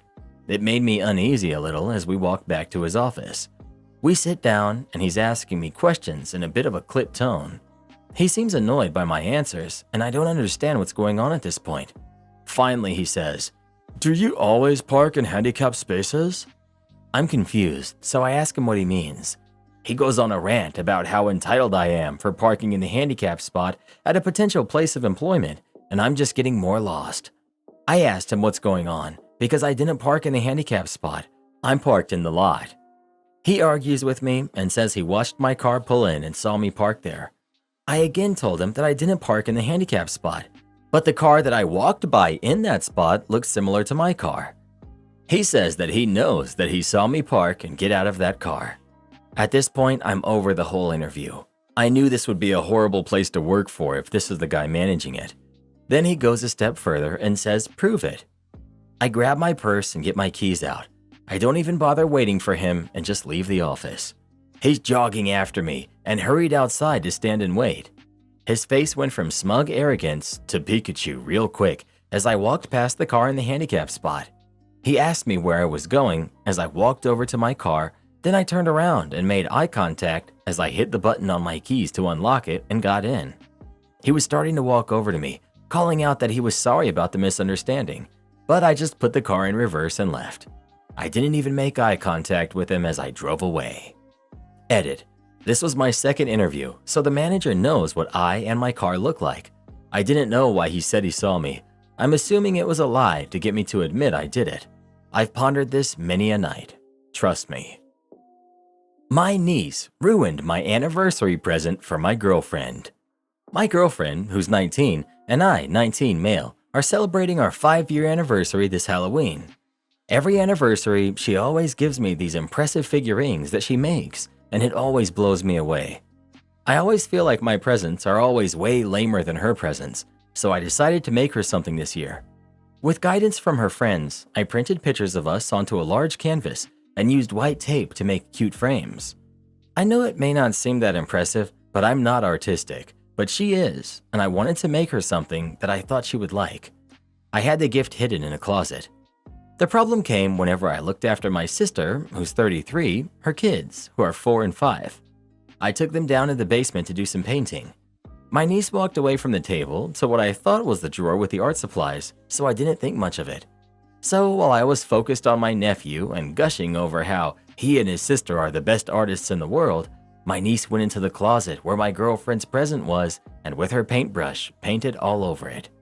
The second I heard the door, my head shot up. When I saw my niece over the canvas smudging paint all over it, my heart sank. I took my niece out of the closet, shoved the canvas back into the closet, and slammed the door shut and carried her back to the table. I was horrified. My niece and nephew kept asking me if I was okay. I reassured them I was fine and ended up bringing them ice cream to convince them that everything was okay. When my girlfriend came home, after I gave my nephew a bath, I asked if she could help give my niece one. She laughed at how she was covered in paint, and I joked that she went to town painting. While I was waiting for my girlfriend and niece to finish, I watched cartoons with my nephew and started thinking about what I was going to do, because nothing I could get her could possibly be good enough for our 5-year anniversary, and what I was going to give her was completely ruined. She deserves an amazing present, and I don't know what to do. I'm done for. I think a cool consolation might be to do a painting class or date type of thing with her. She's artistic and you aren't, but it might be really cool to her that you put yourself out of your comfort zone if you still want to do something for her after showing and explaining what happened. That's rough, but you did good, honestly. You put good thought in and consulted her friends, so you've definitely shown you care. OP. Consulting her friends was not only because they know and care about my girlfriend, but they are also artists, so I thought her artistic friends would give great advice for what a non-artist can make, but still turn out really good. They did. Update. I told my girlfriend, as the few of y'all suggested.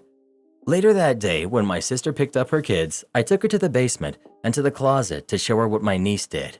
I explained that I've always felt like, while she does like the presents I give her, I feel bad because she put so much effort into my presents.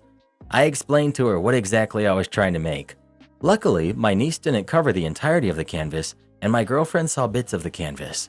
In particular, a picture her friend took of us in the cafeteria in high school with her head on my shoulder. She gushed about how sweet it was, and she suggested that we could turn this into an anniversary project. We could make another canvas and maybe include some of her pictures. I told her how much of a great idea it was, and she was jumping with joy and excitement.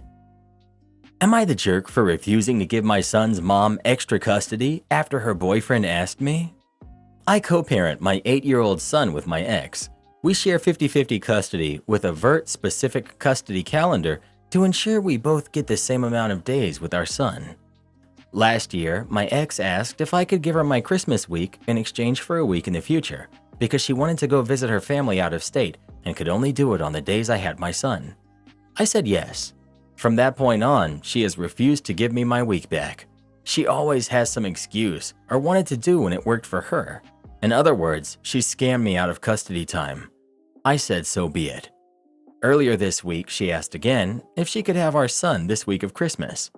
I have him the week of, and she has him the week after, again to visit family.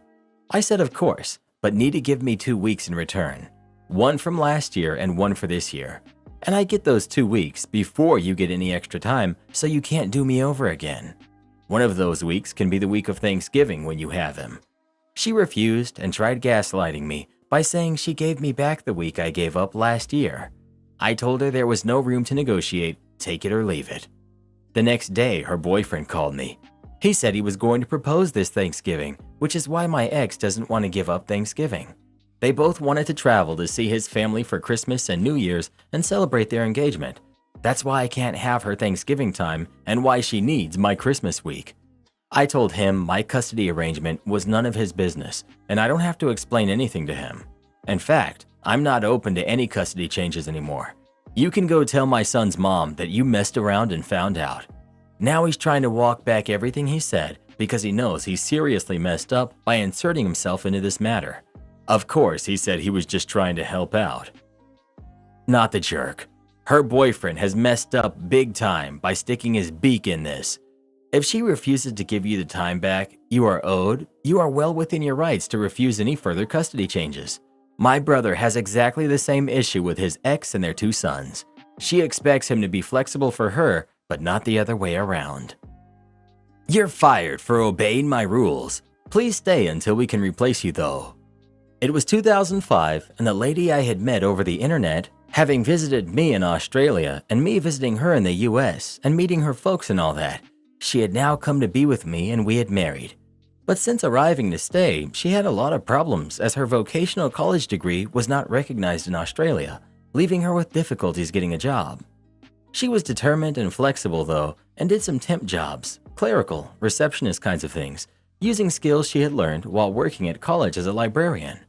She finally got a real job as a receptionist/clerk at a company that brokered loans, and she got on with things. One thing that was always a problem was that sales reps and sharks would have their clients come in, and they would tell the women to make coffee for them. That wasn't part of their role.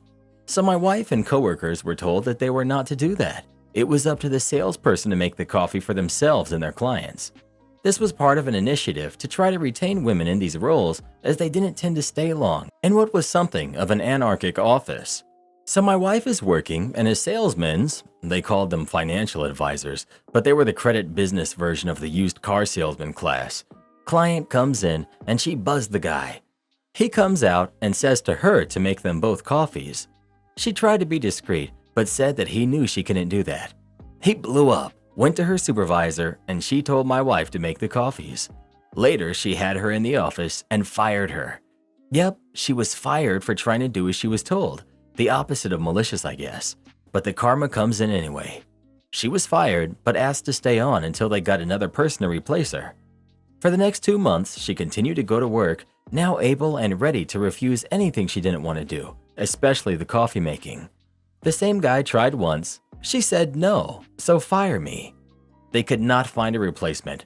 Word of their issues at that company had got around to the receptionist and clerical field locally. Edit. She reminded me the agency she had got the job through refused to send anyone. It was the 3rd person in a row dumped when the probationary period was nearly up, so the agency was not being paid their commission.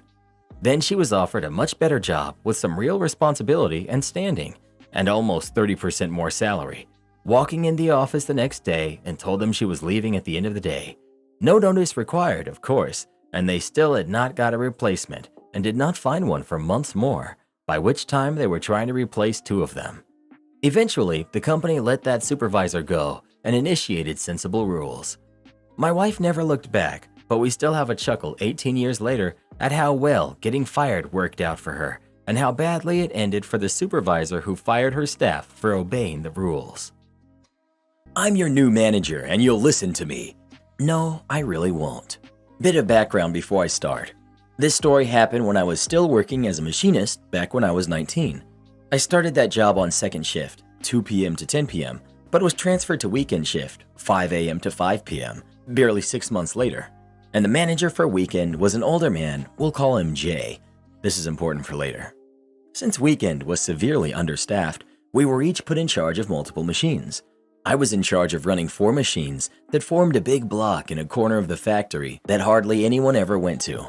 One Friday morning, as I was setting up my machines, a short, rotund man with a Vernon Dursley mustache walked up to me and tapped me on the shoulder. Surprised that I had a visitor, I pulled my head out of the machine and greeted him. We've got entitled manager. Me. Hi, can I help you with something? Entitled manager. I'm his name. Me. Okay, nice to meet you. I'm OP. I hold out my hand for him to shake, which he ignores. Entitled manager. Yeah, I'm just looking around, trying to get a feel for the place, you know? Me. Understandable, I guess. I trailed off, not really sure what he wanted and knowing I had about 20 minutes to get the machines going before I fell behind on my work order. You've got a pretty nice setup here. I wouldn't have known there was anyone working back here if I hadn't wandered over this way. Me. I guess. I bet you have fun back here. You can just slack off all day, and no one comes by to bother you. He laughs in a kind of condescending way. Me. Sorry, but is there a point to this conversation, or can I finish setting up? Yeah, I probably could have been a bit more tactful here, but I worked my butt off, and I had the highest job completion rate out of every shift who ran those machines, which was quite a feat, considering I was alone and the other shifts had between 2 and 4 people running those same machines. Entitled manager sneers at me. You don't know who I am, do you?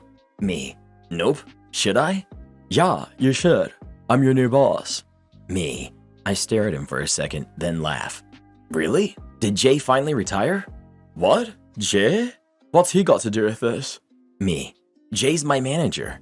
It was at this moment I realized he had gotten ahead of himself and didn't even know who he was in charge of yet. No, he's not. I am. I was just promoted to first shift manager. That means you work for me. Me. No, that's not what that means, I said slowly. I'm on weekend shift, not first, so you're not my boss. Jay is. If you're weekend, then why are you running first shift's equipment? He asked me in an aha, gotcha kind of way. Me. This is where I've been assigned. You want specifics? You're gonna have to ask the manager. I didn't choose which machines I run. I am your manager. Me. No, you're not. Now, can I please get back to work?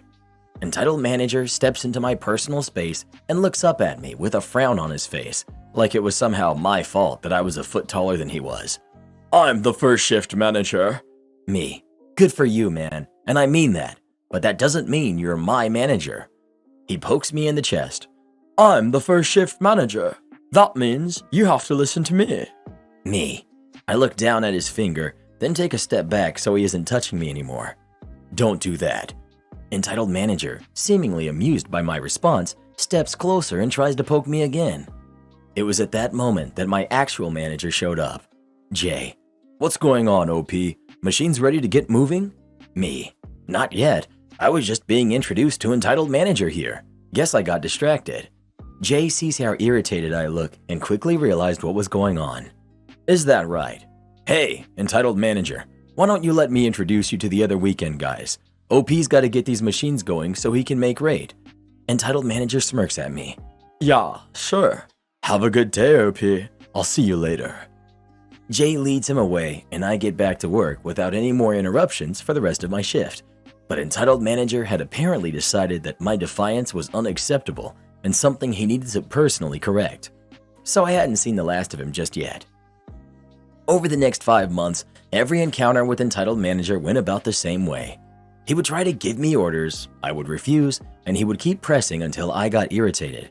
But eventually, Jay got tired of hearing entitled manager complain about me not listening to him and called me into the office for a chat. He basically told me to just suck it up and do what he asked, that it was only because I wasn't listening to him that he kept bugging me, and that if I just gave in, he would get bored eventually and leave me alone. So I begrudgingly went along with it and started doing all of the BS tasks he wanted me to do. These tasks included painting tables for first shift, fixing entire baskets full of parts that first shift messed up, shoveling brass chips from a wheelbarrow to a barrel for absolutely no reason, and setting up machines for first shift. And I was expected to do those while still doing my own job. If I didn't really need the money, I would have quit the moment Jay told me to go along with his BS. But since I didn't, entitled manager only got more brazen as time went on. Things finally came to a head one Saturday morning. Someone on third shift had forgotten to lock up the machine after a sensor malfunctioned, so I went about setting it up for the next order code like I always did, completely unaware of the time bomb I had my head inside of. One of the pneumatic doors bugged out due to the faulty sensor and slammed shut on my hand. I should mention I had the machine in setup mode, which should have stopped that from happening. But that's why it's so important to lock out a machine when there's a sensor or an electrical issue in those machines. I was lucky my hand wasn't crushed. As it was, my hand basically turned into a single giant bruise that even made it down to the bones. With the help of another coworker, I got my hand out and went and reported the accident to Jay. Company policy stated that I had to go to the hospital to have it checked out. After having the machine inspected, Jay knew I couldn't have done anything to prevent it, but I still had to go take a drug test after the hospital visit as a formality. Well, entitled manager got wind that I was involved in the accident and decided now would be a great time to press his luck. He comes barging into Jay's office, demanding to know why I was stupid enough to put my hand inside a machine that everyone knew was messed up. Me, because I didn't know it was messed up. Entitled manager: "That's BS. You just wanted an excuse to go home." I ignored him and kept my eyes focused on Jay while he finished filling out my paperwork. "I always knew you were a wimp, but this is a new level, even for you, OP. What, you can't stand working like a real man, so you're just going home?" I keep ignoring him. "Hey, OP. OP, I'm talking to you." He steps around in front of me and pokes me in the chest while still ranting at me. Him touching me was the last straw. Me: "Jay, get this stupid jerk out of my face." "Oh, you've done it now," he said triumphantly. "You can't talk to me like that. I'm a manager. I'll have you fired." Me: "Do it. Please, for the love of God, fire me."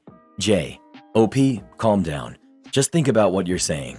Me: "Jay, I swear, if he's still in this office in 3 seconds, I'm going to pick up this chair, and I'm not going to stop until it's broken or he is." That shut entitled manager up, for a minute anyway. Entitled manager: "Jay, are you going to let him talk to me like that? He just threatened me." Jay: "Entitled manager, I'd advise you to shut up and leave. OP's a big guy, and I'm too old to try and stop him if he decides to follow through." Entitled manager darted out of the room a few seconds later. Jay: "You know you can't threaten people like that, OP. I'll back you up this time because he was out of line, but I won't be able to protect you next time." Me: "Yeah, thanks, Jay. I'll call you when I leave the hospital," I said before leaving the office and driving myself 20 miles to the nearest hospital. Entitled manager never tried to harass me after that day. In fact, he did his best to avoid going anywhere near me after that day, but he didn't exactly learn his lesson either. I'll tell that story if anyone is interested in it. Update. So, unfortunately, a few months after my accident, I was moved to a different department. This one dealt almost exclusively with lead products, while I had mostly worked with steel and lead-free products before then. Turns out, I'm pretty allergic to being absolutely covered in lead dust, so I was told they couldn't risk having me in the department anymore and let me go. To this day, I think the only reason I was moved was because of my altercation with entitled manager, but I don't have any proof. Now, a few of you asked why entitled manager was able to get away with so much. The reason for that is simple: nepotism. Entitled manager's dad was head of the foundry for the better part of 30 years, and while he didn't have quite as much pull as the owners, he was well liked and most people treated his word as law. So entitled manager was given a job straight out of high school and he had never worked anywhere else. His dad covered for him at every opportunity until the day he retired. Then his friends continued the trend. There was one incident where entitled manager took a hammer to a vending machine and the plant manager bought a new one without so much as a harsh look in entitled manager's direction. There was a whole mess surrounding my leaving that ended with the plant manager and entitled manager lying to a judge about why I left. They tried to say that I was a bad employee who didn't deserve my unemployment wages, which ultimately led to a trial, which I won. Now, most of this information comes from a few of my friends that still worked at the factory, but I know it's true because it made it to the local papers. The plant manager, the one who had been protecting entitled manager, had his power severely stripped after the crap storm with the judge settled. He had an assistant plant manager assigned to help him manage his workload, which is a fancy way of saying they tasked someone with watching him. Because his biggest backer was essentially taken out of the picture, entitled manager didn't enjoy the same leeway he did with me. In fact, it seemed the new plant manager really didn't like entitled manager. So when entitled manager pushed another guy a little too far one day, and he had a hammer wrench chucked at his head hard enough to shatter a window, the thrower was just written up for breaking the window instead of fired or arrested for assault. About 8 months after I left, the plant manager who'd been protecting entitled manager was let go by the company, and for good reason. He'd had the plant making parts that they didn't even have orders for. And for those who don't know, at the end of the year, when it's time to report the earnings and inventory to the IRS, you actually have to pay for the inventory you have on hand, presumably as estimated income since it's assumed you had orders for them. They had 10 30-foot tall, 40-foot wide shelves full of baskets of parts ready to be sold, and not one of them had an order code assigned to them. So the plant manager was gone after that blunder. An intelligent person would have realized after that it was time to stop being a jerk to people and that they were well and truly alone in the factory. But no, not entitled manager, he didn't learn a darn thing. Despite hammer wrenches being thrown at him, his tires mysteriously going flat 5 times in a month, and pretty much everyone in the factory hating his guts. Why he wasn't just fired, I honestly don't know, but he wasn't, until the day he landed the company in ever more hot water. So there was a truck driver who had been working for the parent company of the factory for 20-something years. He was a well-liked, soft-spoken man who had never been so much as written up in his 20 years. He was also black, which is important for this next part. We'll call the truck driver TD for simplicity's sake. This story was told to me by my friend G, who was a machinist. He was working about 10 feet away from truck driver when this happened. One day, while truck driver was waiting for his truck to be loaded up, entitled manager spots him standing around on his phone. I heard he was talking to his wife, but I don't actually know. Entitled manager: "Hey, what are you doing?" Truck driver pulls his phone away from his ear. "I'm waiting for my truck to be loaded. Do you need something?" Entitled manager: "Well, if you don't have anything better to do while you wait, how about you go grab a broom and start sweeping? You know, actually make yourself useful for something other than blocking the path." Truck driver: "Oh, was I blocking you? Sorry, I didn't realize." Tries to move out of the way. "Didn't you hear me? I said grab a broom and start sweeping." "That's not my job, man. But look, if I'm bothering you, I'll just wait outside until my truck is ready, okay?" Entitled manager: "That's what I hate about you." Definitely not saying that. "You're always trying to do anything you can to get out of work." Truck driver hangs up his phone and tucks it in his pocket. "Don't do that again." "Do what?" "You know darn well what you did. I don't know what kind of bad day you're having, but don't use that word." Entitled manager steps closer to truck driver. "What'd you say to me?" Truck driver, not backing down. "I said, don't use that word." Entitled manager: "What are you going to do about it if I do?" Then he called him it again. He said while poking him in the chest. What truck driver did was immediately after that word left entitled manager's mouth a second time, he punched him. Now, I've heard conflicting stories about this part. Some say he jumped on entitled man's chest and proceeded to beat him up until someone could get him off of him. But G claims that he only hit him once, and that one punch really messed him up. Just for good measure, there was a forklift parked behind entitled manager at the time, and that's what cushioned his fall. The forklift driver sitting in the driver's seat swears he thought he'd been rear-ended by another forklift after entitled manager fell onto him.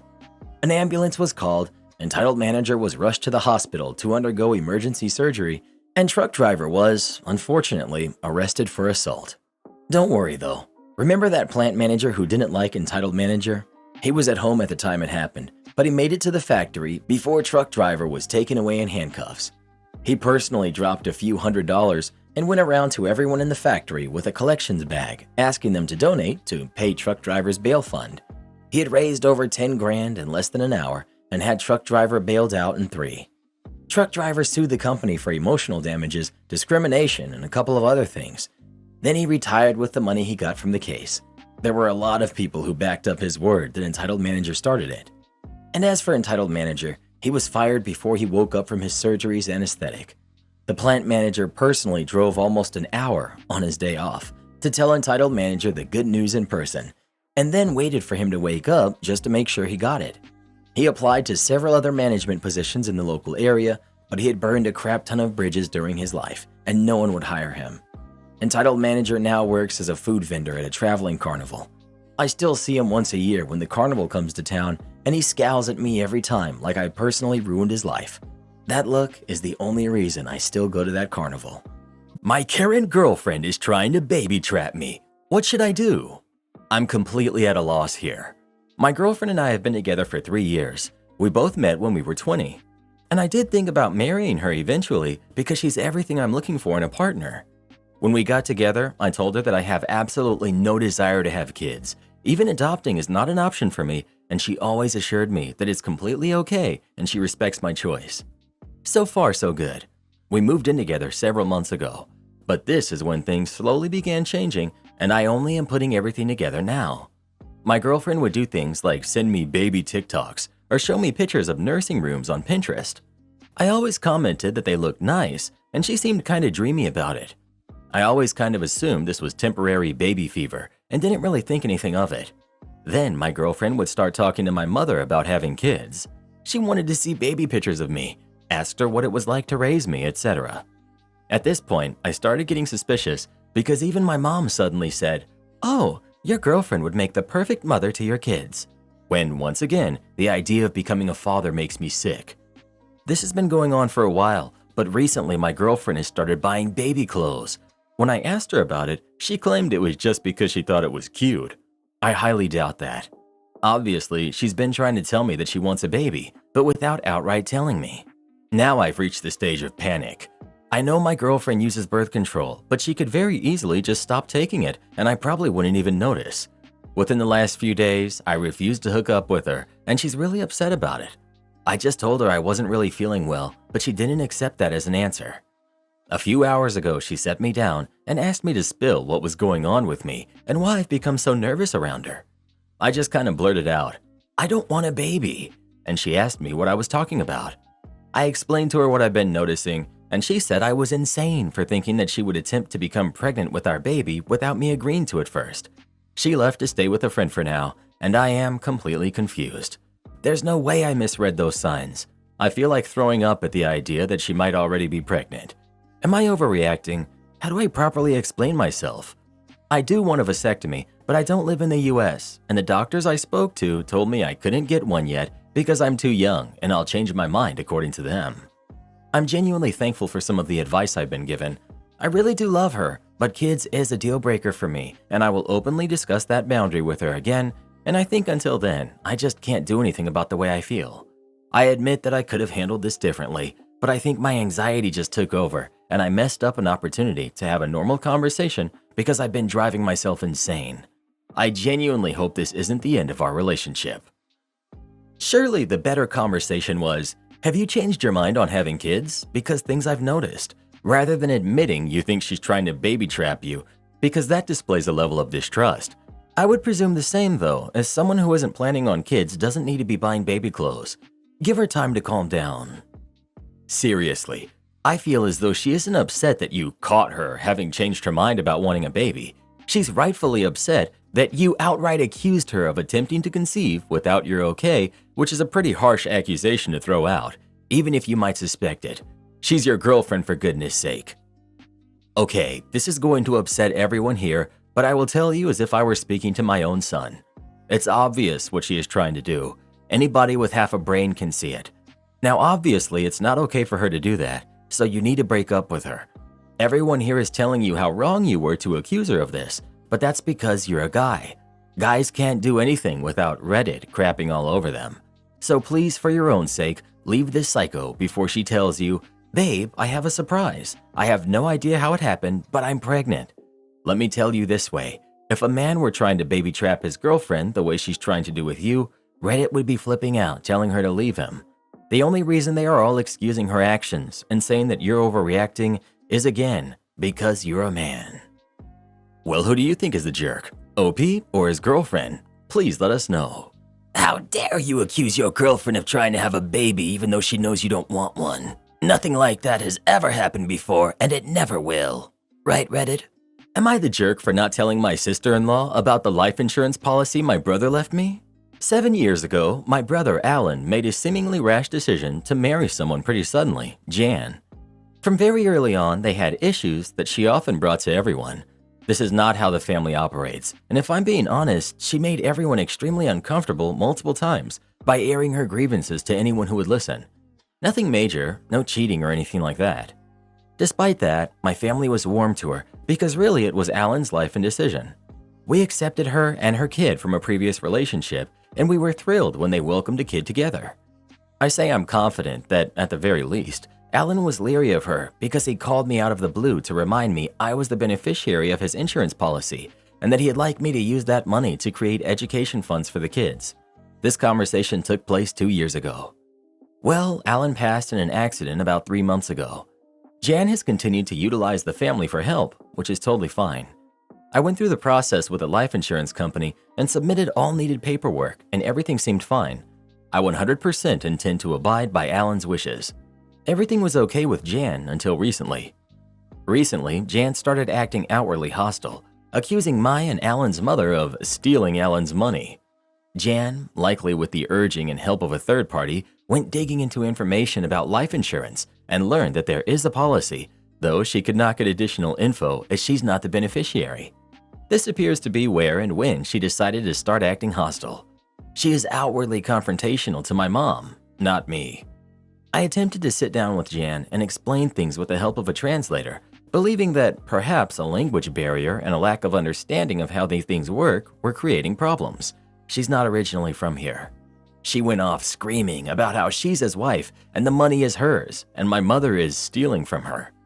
I tried to explain that my mother has nothing to do with this and I'm not stealing anything. She wants to hear none of it and seems to waffle between my mother forced my brother to make her the beneficiary, she's not on it, and there was no beneficiary, there is. She also does not find it acceptable that this money will be going towards the kids' educational needs. I don't understand why. She stormed off. I was mortified by her behavior. I left, apologized to the translator, and haven't attempted to speak with her again, although I've seen the kids for already scheduled events. So, am I the jerk for not sharing this information with her initially? ETA. Several people have mentioned Jan perhaps being concerned about finances. Her finances are fine. Additional funds have been dispersed to her and will continue to be. The kids are in no danger, and nor is she. I think you just found the reason why your brother made you the beneficiary and didn't tell her. Not the jerk. If your brother felt she needed to know, he would have told her. If your brother had wanted his wife to know about the insurance policy, he would have told her. He had years to tell her. If your brother had wanted and trusted his wife with the money, he would have made her the beneficiary. Okay, so your sister-in-law isn't happy. Well, that sucks for her. Not the jerk, and do what your brother wanted. His widow sounds greedy and volatile. Don't let her get her hands on that money. You know, she could just be glad that her husband was looking to secure his kid's education in case something happened to him. Am I the jerk for not quitting my job to help care for my husband's parents like I did for mine? I'm done with this. I figured I could just delete the post, but I figured it would be locked soon anyway, so let me leave my 2 cents. My mental health matters. I am not sorry for putting my mental health before others. I'm good to no one if I'm stressed and broken. Also, for those saying I'm selfish because I want money to enjoy what I want, ask yourself this. How quickly would you get depressed if you worked and got your check, but it went boof and had nothing to show for it? No one with a straight face can say that that's a good feeling, nor is that feeling good for your mental health. Life is unfair, but as many said, I'm not required to burn myself to keep another person warm. I should also not be ashamed for my career choice, since if that is the case, how many posters complaining about my career choice make 6 figures? Are all of your failures because you're not making big money? Being selfish is not inherently wrong. That's how we protect ourselves, and I will continue to do so. I do feel for my husband, but he made a choice, and he should not fault me for not making the same. Anyways, bye Reddit. Keep throwing stones from your glass houses. I pray that none of you end up in a position where you are tasked with giving up everything to be a caretaker. It's soul-sucking after time, and you become an extremely ugly person where thoughts of love and happiness become those of dread and regret. Where you go to bed secretly not wanting to wake up ever again, then wake up praying today is the day that the person you are caring for has passed on. I wish I had someone suggest I put my father in a nursing home. I wish my husband had given me a logical response like I've given him instead of an emotional one. Life is way too short to spend it doing something that makes you miserable. Our healthcare system sucks. I understand my husband's view. I get his mindset that a nursing home does not make things easier, just a different type of difficulty. I get all of that, but he has to understand I already gave up many years of not enjoying life and will not go through that again. Are you in the US? Tell your husband to contact social services and ask them if there's any resources. Some places have adult daycare where they can go all day and then come home late afternoon or evening. Some states also offer a Medicaid waiver called the Home and Community-Based Waiver that provides so many hours of in-home care. In my state, some people get 40 hours. It's cheaper to keep people out of a nursing home, but social services can help your husband determine if that's an option. Unless that's what you do for an occupation at a facility, never agree to be a caretaker. It's soul-sucking, as you already know. Explain that to your husband. I can understand your husband's feelings about the situation, but I don't blame you at all. Being a caretaker is hard, and you know that definitely now. If you know that you can't go through it again, that's entirely legitimate. Not the jerk. I feel like I still don't understand the money from your post. It sounds like currently your mother-in-law is living in your home with a full-time caregiver who costs almost as much as you make in a year. Wouldn't you quitting your job be value neutral then? How much would you save if you would put her into a nursing home? OP: No, my mother is in her apartment. Yes, problem is I do not want to quit my job. Right. I guess my point is I don't understand how you would be saving money if you quit your job. Like if the caregiver costs this much a year and you make this much a year, those cancel out. If you quit your job, you save the money on the caretaker, but also lose out on your salary, and so you would be in exactly the same spot. Your post makes it sound like your husband wants you to quit because you can't afford the caregiver. But based on what you're saying, the money saved would be canceled out by the loss of your salary, so I don't understand the rush for you to quit. OP: I do believe I stated the cost of her care exceeds my salary, so yes, we would save money. While it would save us some money if I pay for her care with my income or cover a larger percentage, this means cutting on my 401k and fund money. I would be working simply to provide care for his mother in practice. I'm going to be totally honest. This comment makes you a lot less sympathetic in my eyes, and you omitted this from your original comment. It sounds like there is a workable compromise here where you accept a cut to your standard of living for the duration of your mother-in-law's life, and in exchange, your husband gets to keep the peace of mind and comfort of keeping his mother out of a home. Your original post makes it sound like it would be a financial impossibility for your mother-in-law to continue what she's doing, but here you make it sound like it would be totally possible. In this case, you would be sacrificing in the same way as your husband did when he supported you during your time of need. You make it sound like the only options are I quit and I'm miserable, or his mother goes into a home. You yourself admit there is a third option. If you insist on putting his mother into a nursing home because you want to keep your fund money, then you would be the jerk. So you could live off him to take care of your dad, but now that it would interrupt your fund money, you don't want to help him? I was originally going with not the jerk, but now you are the jerk. This comment is the truth because you're reasoning, and yes, he has every right to be angry at you. Your job doesn't even cover the cost of anything. Y'all would save money if you helped, so it's okay for him to provide for you to take care of your own family, but not his? Wow, what a great wife. Don't be upset if he divorces you over the resentment of this. It'll be well earned. Consequences suck, but that's what happens when selfish choices are made. Am I the jerk for telling my stepdaughter's date to acknowledge me and stop ignoring me when they come over to the house? I just got married and my stepdaughter wants me to treat her like my daughter, and told my wife this many times because I introduced her by her name a few times when we first started going out. I didn't realize she wanted me to call her my daughter, and my wife and I got married quickly. I also have a biological 9-year-old daughter. My stepdaughter just started dating this guy, and last time he was here, I made them burgers, and when I asked if they were hungry, he ignored me. That really ticked me off, but I figured I'd let it go. Today, they came over, and I'm in the driveway working out with my friend, and he doesn't even look at me or say hi. He just goes inside the house. So I finished my workout and went inside to confront him. I told him to his face, in front of my stepdaughter with a firm voice, "It's common courtesy to say hi when you come over to someone's house, and to show some respect." Then I walked away and she got all upset and went to my wife. I told them he's lucky I didn't kick him out and that she should check him. Now everyone is mad at me and said my approach was all wrong and they don't want to be here. Am I the jerk? I feel like it's common sense to say hi when you go over to someone's parents' house, and I felt like I let him off easy. My stepdaughter is 18 and he's 19. Info: did you say hello?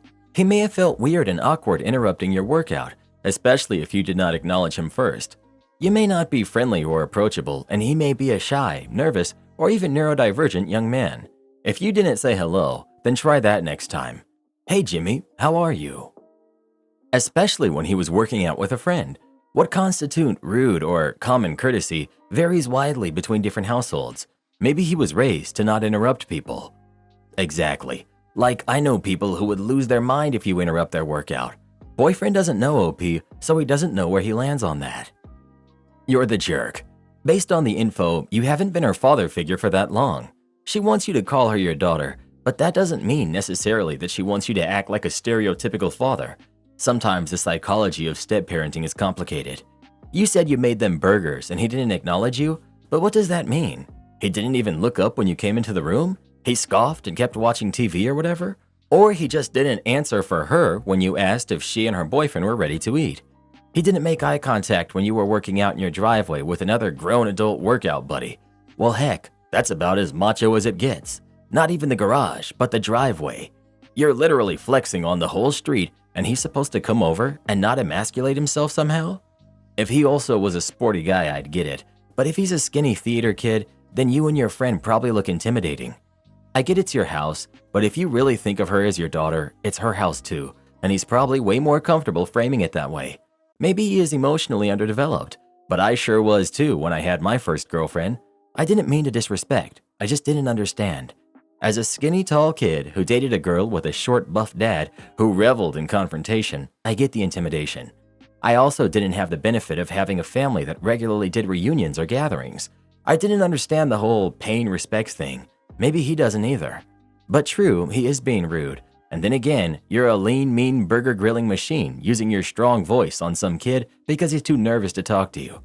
Just be aware that the kid is just a stupid kid and you made him scared when you could have taken the opportunity to take him aside and just chat with him like he was an adult. He would have grown and liked you more. Now, he's probably just even more scared of you and thinks that you hate him. You're the jerk. You're the jerk. You're not entitled to his attention. Just be a good host. Is that really so hard to do? If he wants to talk to you, he will. Maybe he has bad social anxiety. Instead of being a bully, why not greet him and ask how he is? You sound incredibly toxic, and I have no idea why her mother would have married someone like you in the first place. You're the jerk. If I ever dated a girl and some bum wannabe stepdad tried to pull this on me, I would have told you, let's take this outside, bro. And I would have proceeded to open a can of whoop-tail on you like you've never seen before. This is some textbook definition of mess around and find out. And love how you're trying to brag about working out with your bud. The clock is ticking, old man, and no matter how much you can bench, your best days are long gone, and you know it. You're the jerk. This isn't a dad and daughter thing. This is you trying to exert power over someone who clearly finds being around you uncomfortable for some reason.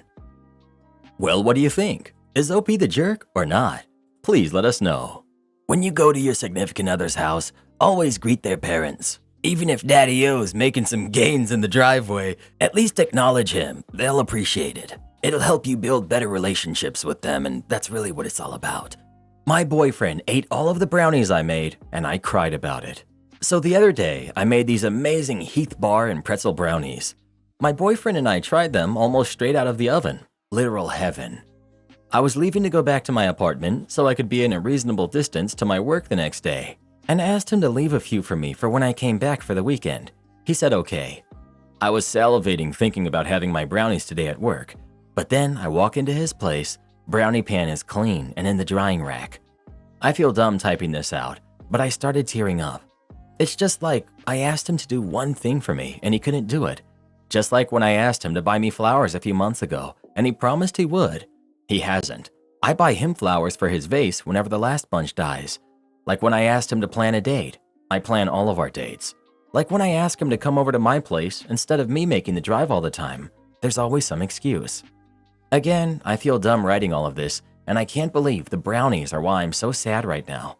It's such a small and stupid thing, but it's just another brick built on top of the other small things. Update. I did have a conversation with my boyfriend when he got off work. We've had one-off discussions about the subject of me not feeling appreciated and what I do not being reciprocated, me feeling like I'm pulling the weight before. But this was the first sit-down, long discussion we've had. I told him that it wasn't the brownies, it was just another instance in a pattern of him being inconsiderate and not fulfilling yet another small request that would make me happy, while I continuously go out on a limb for him and assess his needs ahead of time. That I love him, but I was starting to dislike and possibly even resent him for not putting my wants and needs first, ever. I said that I don't expect him to read my mind, and that's why I lay out what I want and my expectations clearly. And because he can't follow through when I make a direct ask, it makes me feel uncertain about things. He was quiet for a bit, then he admitted that he hadn't realized it, but that he now knows he's been taking me for granted for a while. He's promised to put in the effort I deserve and that he understands that the little things will turn into big things, especially as we move toward living together. He recognizes that a lack of appreciation won't fly. That's the short version, but a lot of tears were involved on both sides. Now we'll see what happens. I do know my worth, and I know that if he falls into the same pattern, I'll be prepared to leave and find what I deserve. Thank you to all of the kind people who reached out and commented. I controlled my neighbor's TV for 6 months from my phone and made him sell the TV. Now I regret it. Last year, I had a jerk neighbor who would always be playing loud music, be rude to everyone, and not pick up his dog's mess when they would go for walks right outside the building. The dog had a barking problem too, but I'm not hating on the dog. One evening, I had problems with the internet, and just for kicks, I tried to connect to my neighbor's Wi-Fi with a password 0123456789. Guess what? It connected. The same evening at 11 p.m., I started hearing crappy drum and bass music from my neighbor's apartment, as usual, and all of a sudden, I see a pop-up appear on my phone. I have a Samsung phone, and when you open the YouTube app on any Samsung Smart TV, a pop-up appears on your phone with the TV-casted YouTube app, as long as both devices are on the same Wi-Fi network. You have full control of TV YouTube on your phone. Pause, play, volume, skip video if it's a playlist, choose a different recommended video, etc. At first, I did not realize what the pop-up was and just thought, what is this? I thought my phone was glitching out. There were options, pause, forward, volume, etc. I pressed pause, and all of a sudden there was silence in my neighbor's apartment. After a few seconds, the music started again, and I saw that the play button turned to a pause button again on my phone. I pressed pause again, music disappeared, and behind the wall I hear, "What on earth?" I cannot describe the feelings I had in that moment. My facial expression must have looked like that of Chris Pratt meme from Parks and Rec. Oh snap. The music started playing again, and again I pressed pause. Now I'm hearing how angry my neighbor is. I could feel his confusion and anger through the walls. I had never felt so much power in my life. God, universe, or whatever you want to call it, had blessed me with a gift. I kept messing with him that evening. Pause, skip video, turn the volume up and down. He tried turning his TV on and off, logging in and out of his YouTube account, and nothing seemed to work. He was so upset. It was the first time I was happy that the walls in our building are so thin. This went on for days. Turned out he mostly used YouTube on his TV to watch videos, podcasts, even to play music. He was going completely insane. He did switch to Spotify, I'm guessing for music, but still, every time he wanted to watch a podcast or some videos, I was there, ready and waiting for him to feel my wrath. Throughout the next few months, I heard him call customer support multiple times, making him reset the TV to factory settings, logging in and out of the YouTube app countless times. Sometimes I would stop messing with him for a couple of days to give him false hope. Then all of a sudden, when I hear him watching some comedy podcast that he's enjoying, I would start playing another video for him. He would literally scream. Long story short, after 6 months of this, as I'm walking down the hallway one day, I saw a random couple carrying the TV out of his apartment and him holding cash in his hand. I drove him to selling the TV and buying a new one. In that moment, I felt bad and started to regret my actions. Felt kind of childish about the fact that I had been doing this for 6 months. My Karen girlfriend is demanding I take down certain pictures. I, 26 male, think that this is completely ridiculous, but maybe I'm actually wrong, so here goes. I've been with my girlfriend, who's 26, for 5 years, but we've known each other since we were 15. I'm fortunate enough to have my own place, and we've discussed for a while her moving in with me, as she's been staying in the house more often. This wasn't a problem until she was about to move in. I have a few photos in the house of me with members of my family. The problem is with a specific photo of me with my brother and father. She told me to remove the photo before she moved in to accommodate her. I asked her why. She answered that it was weird, but to me, there's nothing weird about the photo. She's the one making it weird. Maybe the one weird thing about the photos is that all of them are from when I was a kid. She had no other arguments, and in the end, I refused, and she said she wouldn't move in, and I was okay with that. This has been a topic of discussion for the past few days. Some of our friends, and even my father, said that I should just remove the photo to make her feel welcome, but I just find that, again, this is ridiculous. Edit. I won't post the photo because I don't feel comfortable doing so, but I will describe it in as much detail as possible. The photo was taken when my brother was 6 and I was 7. In the middle is my father with a grin from ear to ear, his eyes closed and his arms extended to his sides. To his left is my brother, buzz cut, standing straight with his arms at his side like a soldier and a serious face. To my father's right is me, long hair, standing like a boxer from 1910 with my chin up and a mean mug, all wearing a suit because it was taken at my uncle's wedding. The photo was taken outside the place where the event took place. There's nothing exceptionally related to the place. The only things aside from us is the sun, the blue sky, and a bunch of trees. She has met my family. She's always been respectful and friendly with them and vice versa. There hasn't been any incidents or problems with any of them. I've asked her and she has denied it. Her problem is with the photo I described above. I have other photos with my father and brother individually. I do the same pose in various photos. I have one doing the same pose with my paternal grandfather when we were both wearing boxing gloves. He taught me the pose. She stayed in the house multiple days, even weeks. She has things here. She never brought up the issue. I'm all for compromising, but I need a proper explanation other than it's weird. I still have long hair, even longer than before. She's very fond of it and it's not a problem. None of the photos stand out. They're put on a small part of the wall in the living room with the others, including the ones where I'm with her. They're not big, or I'd basically be upholstering the entire wall. She had issues with her family, but they solved it. But I don't rule out that something may have happened that she hasn't told me about. She hooked up with your brother. That's why the photo makes her uncomfortable. There's no other explanation. Leave it to the Redditors to jump to the absolute worst possible conclusion and then offer advice to break up. Maybe she isn't zeroing in on this one photo, but is hoping you'll take 1 or 2 down to make room for a photo or 2 of her own. I'm not buying what the others are selling, but if this is the case, she needs to use her big girl words and ask for space to hang photos, not whatever this passive-aggressive power move BS is. I totally agree with you. This is a passive power move of some kind. They've been together for 5 years, and only now she picks a specific totally innocent picture which has a real memory value attached to now make an issue about it? To the point of not moving in? Yeah, this is something else, because that excuse from her is the dumbest thing I've ever heard. There is absolutely something weird here. I can think of 2 scenarios. 1, something's wrong with that photo. It triggers a past memory. Or 2, it's an attempt by her to see how far she can control the living space. I'll reserve my vote. You should have talked to your girlfriend to get to the bottom of why she's so adamant. If she simply refuses to say, and it's literally a deal breaker, then I think you have to think about whether you love her enough that you can let this go, or whether it's okay to continue to love someone who acts like this and will likely act like this in the future. Not the jerk.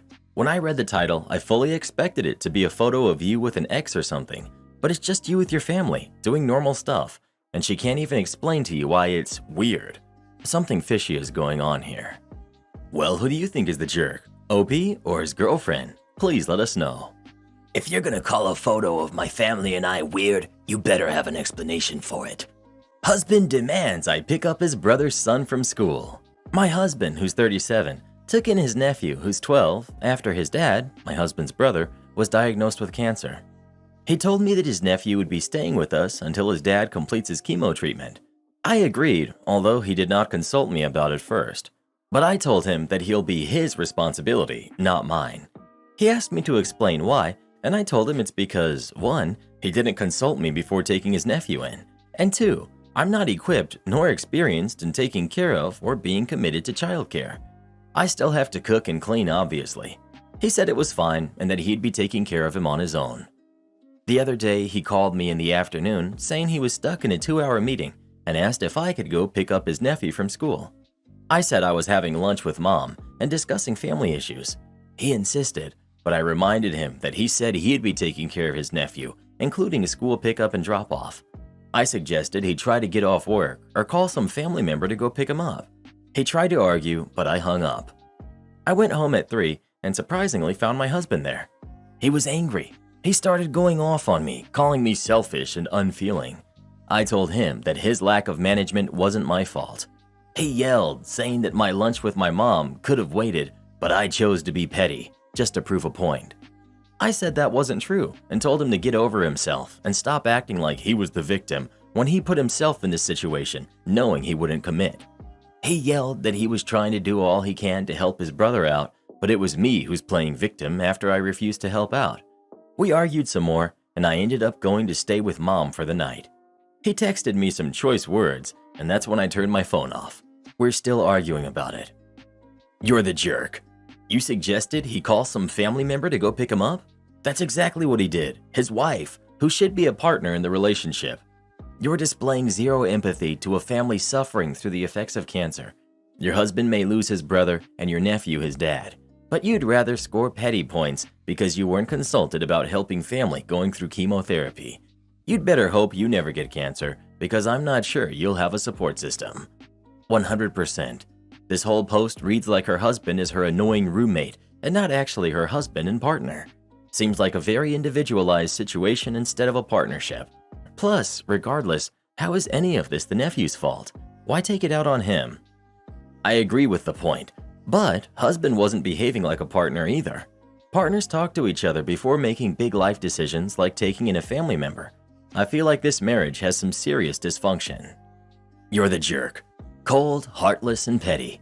Also, weird that you're married, yet you chose to call the kid your husband's nephew, and never once did you say our nephew, even though you are his aunt by marriage. Wow, this is the most cold-hearted crap I've ever read. Strong, you're the jerk here. That's your husband and your nephew. They are your family. You speak about your nephew like he's a dog and not a human. The kid whose dad has cancer needing collecting from school far outweighs your need for a lunch date with your mom, as does your husband's need to be at work. Could you and your mom not have collected him together and taken him for a bite to eat afterwards? Even if it's not something you wish to do on a regular basis, why won't you help your husband out on just one occasion? You're supposed to be a team, and this is one of the most selfish things I've ever read. Fair play to your husband for putting up with this. He's a better person than I am. Everyone sucks here. Your husband should never have sprung a whole entire kid on you without consultation, and I understand not wanting to give an inch lest your husband take a mile. But you also picked a jerk hill to die on. It would not have required a great deal of childcare to pick up the kid from school. His father is already gravely ill. He's been transferred out of his home, and one of the adults in his new home basically wants to pretend that he doesn't exist. This kid is going through enough, and you were willing to let him feel even more abandoned to prove a point to your husband. That's just foul. Not the jerk. Please don't mind all these complete idiots calling you the jerk. Your husband is the one who's the jerk here. I'm really disappointed in these replies because I thought Reddit was a little more modern in their views. Your sorry excuse of a husband has no right to demand you pick up his nephew. If I was you, I'd already be cheating on this loser and planning on leaving him. Please get a divorce ASAP. You deserve so much better than what this complete nobody has to offer. Also, don't feel bad about the kid. Not your monkey, not your circus, sis. Well, who do you think is the jerk? OP or her husband? Please let us know. Some circumstances cause so much resentment in a relationship that it's doomed to fail. This sounds like it could be one of them. My daughter's friend stole a $5,000 watch from my husband, and we don't know how to tell her parents. Our daughter, who's 18, has been friends with another girl who's also 18 for about 9 months now. And in the last few months, she started inviting her to our house more often because they're classmates and sometimes they have projects to work on together. Last week, she came to our house, and my husband, who's 56, was assisting them with a project since they're studying the same subject he once did. At one point, my youngest daughter returned home with her friends, so my eldest daughter and her friend went to my husband's office. According to him, he had taken off his watch and left it on his desk, and our daughter saw it there, confirming his account. However, when her friend left, the watch was gone. After searching for it throughout the house, I, 36 female, decided to check the security cameras. They revealed that she took the watch when she was left alone in the office for less than 5 seconds. To my surprise, my daughter wasn't shocked because according to her, this is the 3rd time valuable items have gone missing from our house. The first 2 times, she stole a pair of gold earrings and a gold necklace from my daughter. Initially, we thought they were misplaced as my daughter tends to lose things frequently. However, my daughter is certain that her necklace and earrings were in her jewelry box and her friend took them. Now my husband and I are unsure about whether to inform her parents. She has taken a significant amount of money from our home, nearly $6,000, which is unjust. Nevertheless, since she is young and in college, we want to give her another chance. That's why we've decided not to involve the police and instead wish to discuss the situation with her parents. How can we approach her parents without causing offense? We believe it's essential to recover our stolen items and help her address her underlying issues. Please keep in mind that the decision to not involve the police is based on her academic situation, as we don't want to jeopardize her education. We want to reach out to her parents because she still lives with them and they are financially responsible for her. If you have actual video proof of the watch being taken, that should diffuse any awkwardness of the conversation. They won't really have a leg to stand on in terms of just being defensively, "You're accusing my kid of something you lost." Being pointed about the fact that you are coming to them first, especially because she's 18, permanent record will be hit, should get them to accommodate getting your things back. If they're a family of scumbags and don't care, then police will be the only path you can take. Edit. I know as far as how they punish or parent to set their kids straight, you really won't and can't have any hope or influence over that, so remove that. This has to be about getting your stuff back.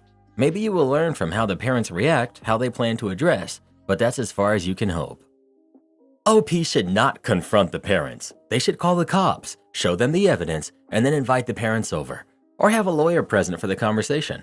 Some third party with a responsibility to the court so that the other parents understand the gravity of the situation and don't try to turn it around and claim harassment. The friendship with those parents is likely already done for. There's no way to rescue the relationship if they're not already taking steps to manage their kids' issues. Well, what would you do in this situation? Would you talk to her parents or the police? Please let us know. I'd tell her straight up, "Look, we have video camera footage of you stealing our stuff. You either give it back or we're calling the cops." Then, whether she gives it back or not, I'd still tell her parents about it too. She's a scumbag. Oh, you know how Reddit is, Karen. It's not her fault that she's acting out this way. We need to get to the underlying issue. Don't start with me, Reddit boy. You know how much I despise these people. My husband, 42 male, just admitted to having an affair and getting someone else pregnant. My husband and I got married 3 years ago. When I was a teenager, I was told that due to medical complications, I may never be able to have kids. But after 2 years of trying and fertility treatments, I'm now halfway through my pregnancy with our miracle baby. Unfortunately, because of some complications, I had to cut back on my hours at work. It's very physical. My husband offered to pick up more hours to compensate, so he's been working a lot more in the past 2 months and coming home later. I couldn't see that anything was amiss. Things were the same as they'd always been. He always brings home flowers, food, things for the baby, coffee. He's always sending me thoughtful and loving texts throughout the day. The gaps where he was unreachable were explainable. But this morning he sat me down and gave me news that rocked me.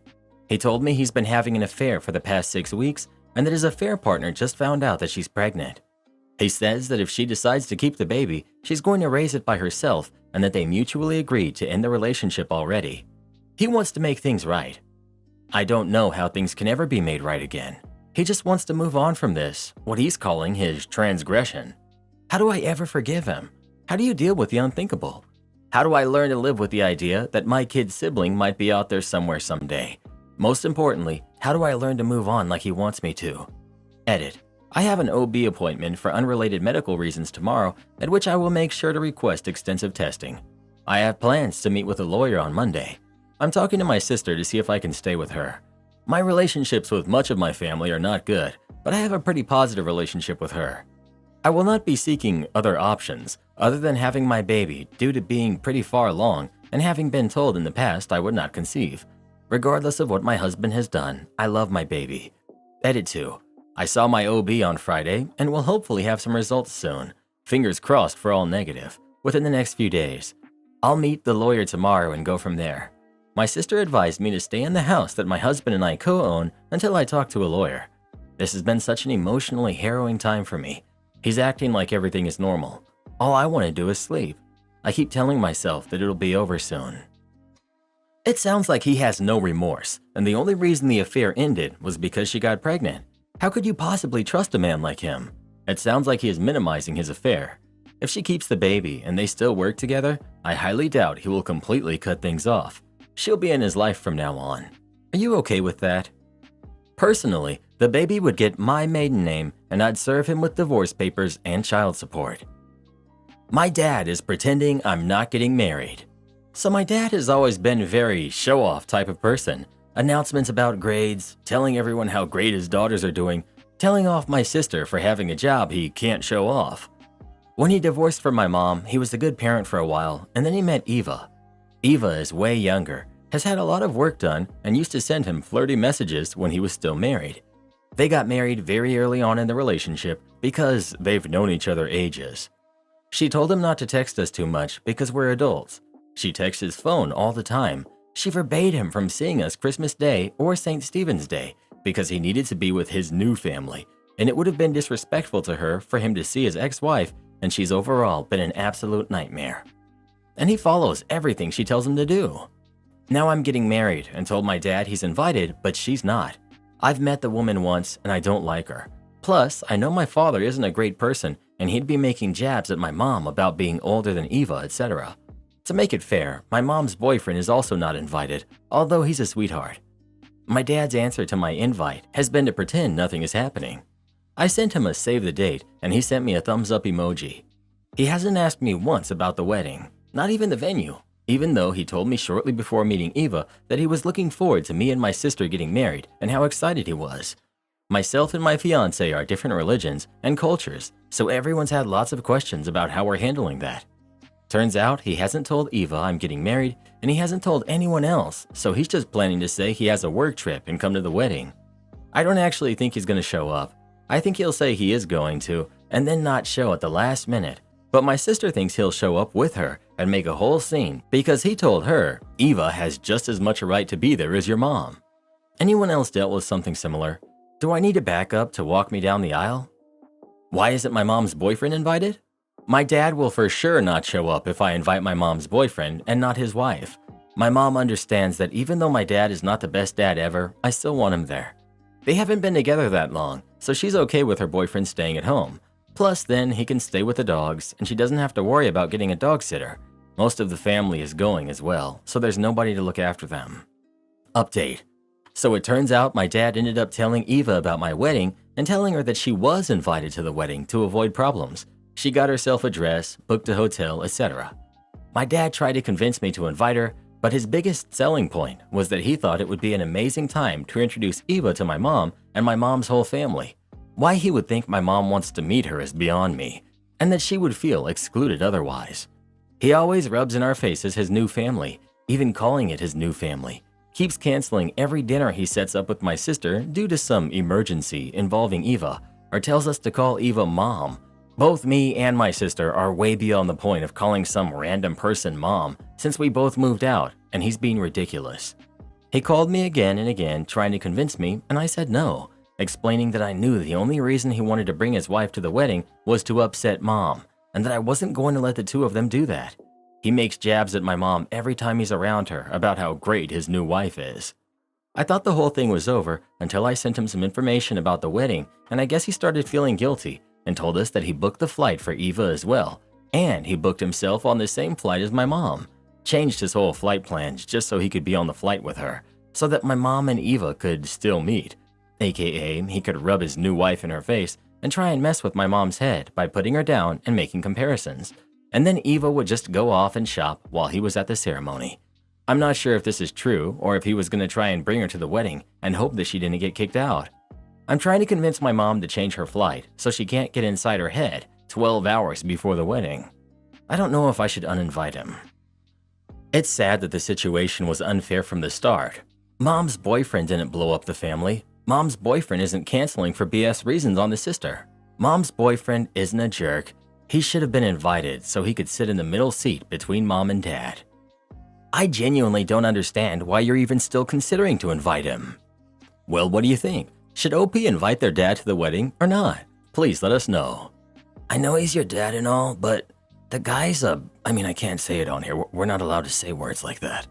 Am I the jerk for billing my fiancé after a prenup request? My fiancé and I are high school sweethearts.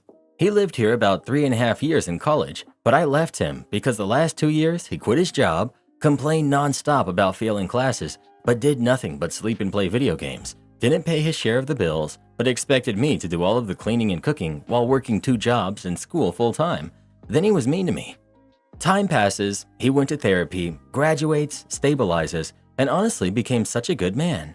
We reconnect and date again. Life happens and we end up in different cities due to work. We are now engaged. He's more under contract, so it's expected I move with him. He also just bought a house because his mortgage for a 3-bed is cheaper than he was paying for a 1-bedroom apartment. He put $15,000 down. We talked about me paying $900 a month towards bills, which I had no issue with at first. He mentions getting a prenup. This rubs me the wrong way. I understand wanting to protect assets, but we've been together since 15, and well, if we put tally marks next to it, he owes me money. I would have to relocate and find a new job in his town, which the only reason I'd go there for is him. I agreed, but told him we need to settle his debts with me and have an established leasing agreement. This offended and made him super upset. We have a notarized contract because I took out $10,000 in loans after he lost his scholarships and was denied approval. Despite it, I had been paying and never asked for money back before now. His car cost $6,000 and I loaned him $2,500 for it. Never got a dime back. Although he said he would pay it back, I never really pressed it though. I paid almost all the bills for 2 years after he quit his job. I didn't ask for any back, but I sure as heck pointed it out. And I decided that it would only be fair for me to pay for a market room rate. We live in the South, and that's $500 to $650, utilities included.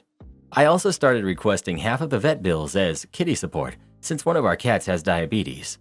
He's taken the changes as a champ, but I can tell he's super stressed out and sad. He literally makes double what I make at the moment, but I know he never expected, or maybe even remembered, all the costs that I've bitten for this relationship. I feel guilty because I never committed with expectations of it being returned, so when he suggested it, I don't know why I felt salty. Then I got a list of all my costs, which hurt him, and I don't know. Am I a jerk? Did I take it too far? I think your request was totally reasonable. If he wants a prenup, you need to even the score first. I don't understand how he expects you not to be offended by the prenup while simultaneously being hurt by your requests for what you're owed. Not the jerk, and he has just been using you as an ATM to fund his life. Am I the jerk for not wanting to have lunch on Saturdays with my grandparents anymore? My husband, 23 male, and I, 23 female, moved a few months ago back to the city where I grew up. Specifically, we moved pretty close to my grandparents. My grandparents had been alone for many years since all their kids and grandkids had ended up moving away for different reasons quite far from where they live. So knowing that we were going to move near them was a great joy for them, especially for my grandmother. My grandparents were so excited about it that they asked us to please see each other at least once a week so that they could have regular contact with us. My husband and I work from Monday to Friday, so we decided to dedicate part of our Saturdays to spending time with my grandparents. We talked to them and came to the conclusion that we would spend Saturday mornings with them at their house and have lunch together. My grandmother was fascinated by the idea since she loves to cook. She has always told us how much cooking de-stresses and relaxes her, and how she almost couldn't do it because it was just the two of them, and she hardly needed to cook. We still ask them to please let us know if they needed us to bring the food and or dessert on any Saturday to prevent my grandmother from cooking too much. My grandmother told us that she didn't need us to do that at all, and she asked us not to even mention the fact that we brought food on a Saturday. Despite all this, my grandfather didn't seem to have a problem with this, so we started going to see them every Saturday. The first few months, everything seemed to be going great. We really enjoyed each other's company, and we took the opportunity to help my grandparents with many of their technological problems, such as how to use their smart TV or mobile phones properly. However, as time went by, my grandfather began to make some comments behind my grandmother's back, such as, "It was too much for her to have to cook for 4 people every week." Or things like, "We don't have enough money to be buying all this food every week." I have to clarify that my grandparents have a fairly high standard of living and that money is the least of their worries. My husband and I are somewhat ignoring his comments since my grandmother seemed very happy and she always let us know how having us there every Saturday helped her improve a lot with her depression. However, 2 months ago, my grandfather asked us one Saturday afternoon after lunch to go with him to the city center. When we were about to go back to our house, he told us that we couldn't continue like this and that my grandmother was really being affected by our weekly Saturday visit. He basically made us understand that it was our fault that my grandmother was more tired, sad, and depressed, as if my husband and I were being a burden to them. My husband and I told him that we could change our weekly visit to a monthly visit and that we would bring food for everyone. My grandfather asked us to be the ones to tell my grandmother, and made us promise to never tell her that he had talked to us about this topic. That same day at night, my grandfather called us and told us to please not stop going every week because my grandmother was going to go into an even greater depression if we stopped going.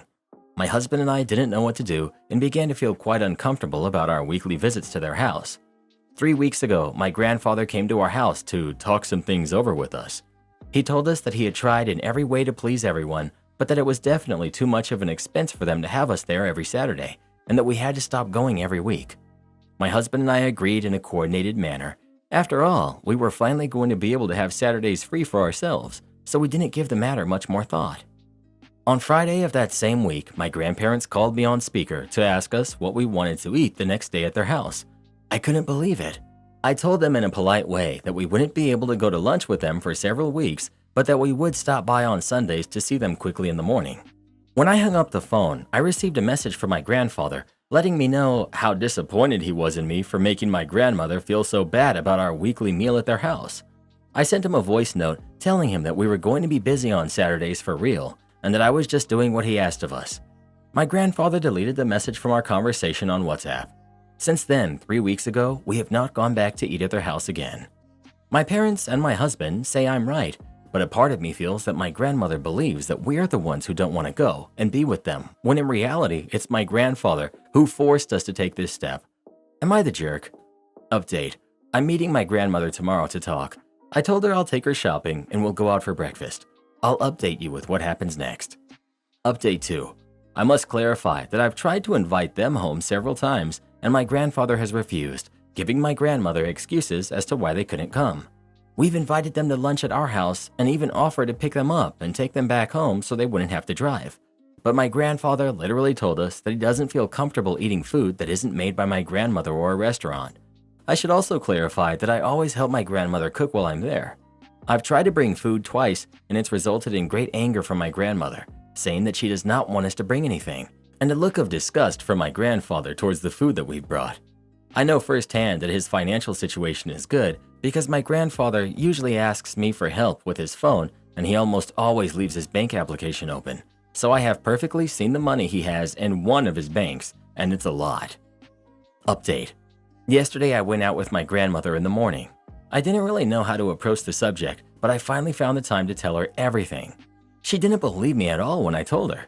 In fact, she told me that she had only agreed to leave the house with me because she thought that my husband and I didn't want to have lunch with them again. We decided to go to my grandparents' house so we could all talk there. Luckily, my grandfather didn't deny anything that happened, but it was evident that he is more than upset with me. My grandmother is very angry with him. I can't help but feel bad thinking that I could be the culprit of that anger. My grandmother spoke clearly to all of us. She let us know that she doesn't enjoy going out that much, and that's why she would prefer for lunches with them to be at her house. She also told us that she doesn't want food or money from us since she only enjoys the simple fact that I help her cook and that we can all enjoy that meal. She told us that she wants those weekly lunches, but that if ever my husband and I can't go, that's okay. She told my grandfather that she felt disappointed with his attitude. Everything seemed to be understood, and my husband and I went home. I called my parents and told them what happened. After talking to them, I'm sure that my grandfather does not have any mental problems or dementia. He's simply a very unfamiliar person who hardly enjoys spending time with his family. He's quite hypocritical and really only cares about himself. My parents have suffered too much from his attitude. They even told me how my grandfather has let my father sleep for 3 days on the street since he wouldn't allow him to enter his house for not cutting his hair like he told him to. My father was 21 at the time. So my grandfather's personality just sucks. I had always known that he was a bit strange. He's always had favorite kids and less than favorite kids, same with his grandkids. My family and I are definitely not one of his favorites. I understand that he's still my grandfather, and I'm not going to cut off my relationship with him because of it, but I'm definitely not going to allow certain attitudes on his part, and even more so after knowing the crap that my parents went through with him.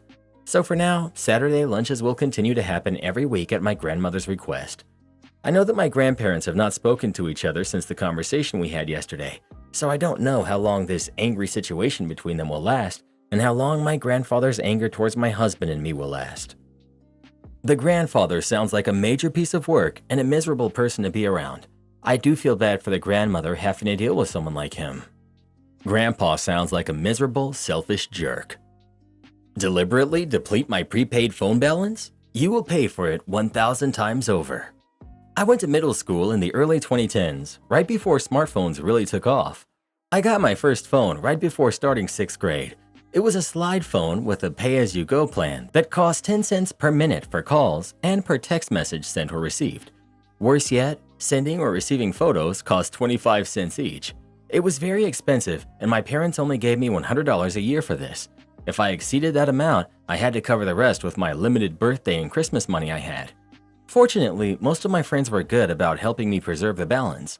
They would call and I'd let the call drop, but immediately call back on a landline so it wouldn't count as a call. Or they'd email me or message me on Skype for most things. Everything was great until Derek joined the group in 7th grade. At first, we thought he was funny, but we quickly got fed up with him as he was very unpleasant and exhibited many antisocial behaviors. He started drama within the friend group and also caused issues between us and other kids outside of the group.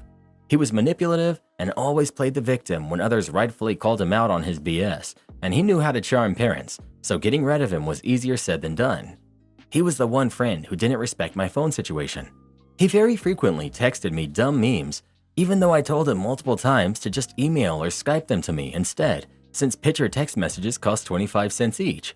Unfortunately, blocking phone numbers was a feature that was unavailable for this pay-as-you-go plan, so there was nothing I could do as he spammed my phone.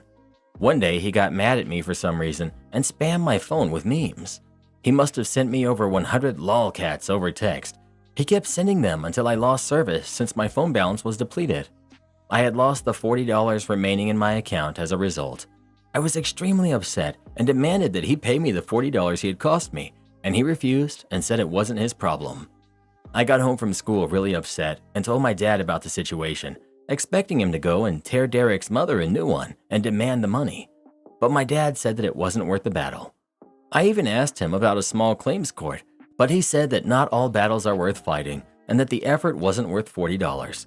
He took me to the carrier store and loaded $50 onto the phone. The carrier changed my phone number and they managed to block Derek's number. They had initially said that blocking phone numbers wasn't possible with this plan, but my dad insisted and would not leave the store until they did it. I was extremely paranoid about my phone number being leaked and the other kids spamming it to mess with me. Fortunately, my parents got iPhones that summer and got me one too, and the new family plan had an unlimited text plan. Nonetheless, I was ticked about the $40 he essentially stole from me out of malice. Fortunately, not too long after, there was a big blowout between Derek and the rest of the friend group at the end of the school year, and we permanently kicked him out of the group. He was an outcast the following year in 8th grade. Nobody was tolerating his crap anymore, and he changed schools the year after, and we never heard from him again. Fast forward to a few years ago. I was back home for a few months between graduating college and starting a new job on the other side of the country. I went out to some garage sales one Saturday morning, and I ended up at Derek's house. I recognized his mother, but I don't think she recognized me. I guess glasses and a beard is all you need. I noticed some Pokemon napkins out for sale, and when I picked them up to look at them, Derek's mom said that her son had been obsessed with Pokemon for his whole life and that she was tired of Pokemon stuff occupying her home for so many years. I said that these napkins were for my younger cousin who's really into Pokemon, and I asked if she had any more Pokemon stuff. She said she didn't know people were still into that and that there were a few boxes in the attic with her son's old stuff. She actually took me inside the house, which I never imagined I'd set foot inside ever again, and let me climb up the attic ladder and take down several large boxes to look through. The first one had Christmas ornaments in it and other junk, but I freaked out inside when she opened a box jam-packed with Pokemon video games in the original boxes, though I kept my cool on the outside. The whole reason I had agreed to go inside in the first place was because I was holding out in hope of this exact scenario happening. See, I knew Derek was obsessed with Pokemon. Our friend group liked Pokemon back in the day, even when other kids thought it wasn't cool, but Derek was on a whole different level. He bragged about his Pokemon collection all the time. At the time, he had every single main series game in the original box, and in mint condition, as he always had to add in. I went to his house once, and he was showing me his collection. He yelled at me for touching one of the games. Nobody was allowed to touch them except him. He had many older Nintendo games in excellent condition, but Pokemon was his favorite. He had a couple of incidents with his mom damaging or throwing away things. It wasn't out of malice, but just ignorance, and she didn't think the games or collectibles had any value.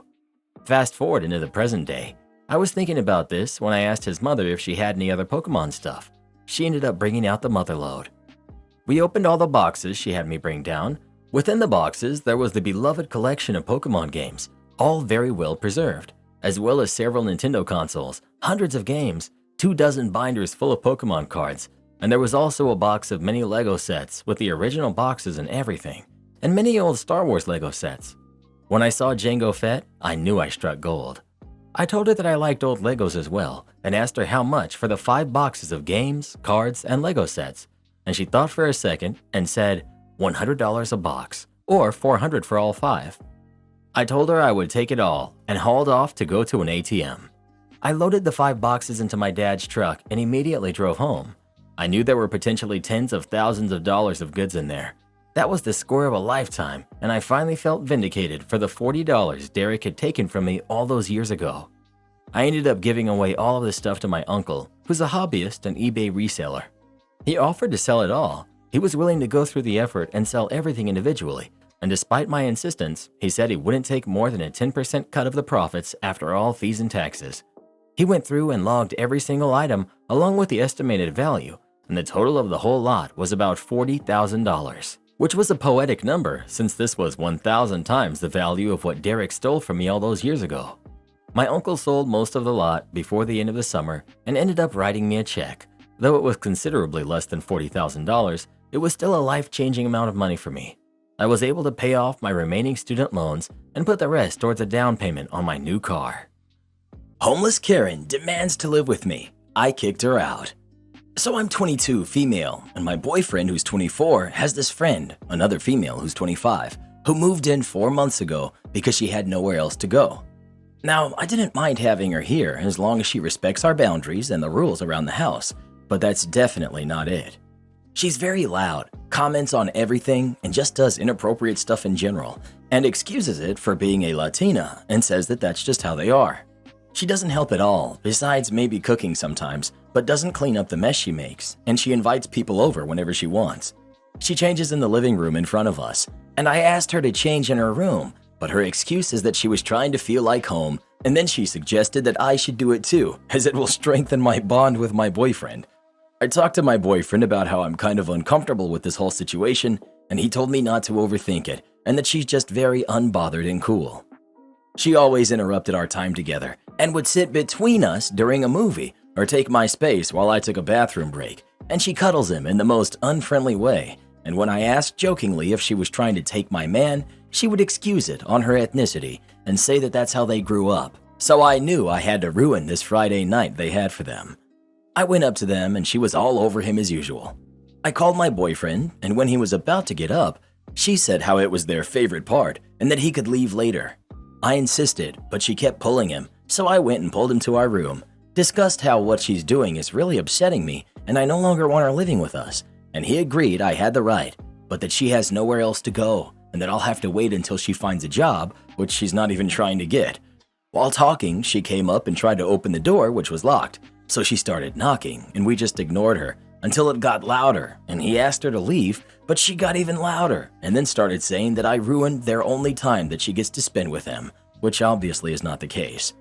I had enough at that point, but my boyfriend suggested he talk to her first, so he went and they took too long, like almost 2 hours. So I went to check on them, and I heard her telling him that he shouldn't accept someone who ruins a friendship as a partner, and that it's a big red flag and that he should kick me out. But this place is actually my property that I inherited from my aunt, and at that point, I knew I had to kick her out. I didn't even ask with what conclusion they came up with and waited in the living room until they came out, and I just told her to look for another place and gave her 2 weeks max. She's been crying since yesterday, refusing to eat and not coming out of the room, and my boyfriend is saying I went overboard and I just hit a sensitive spot of hers, basically telling her to leave when she has no family or anywhere else to go.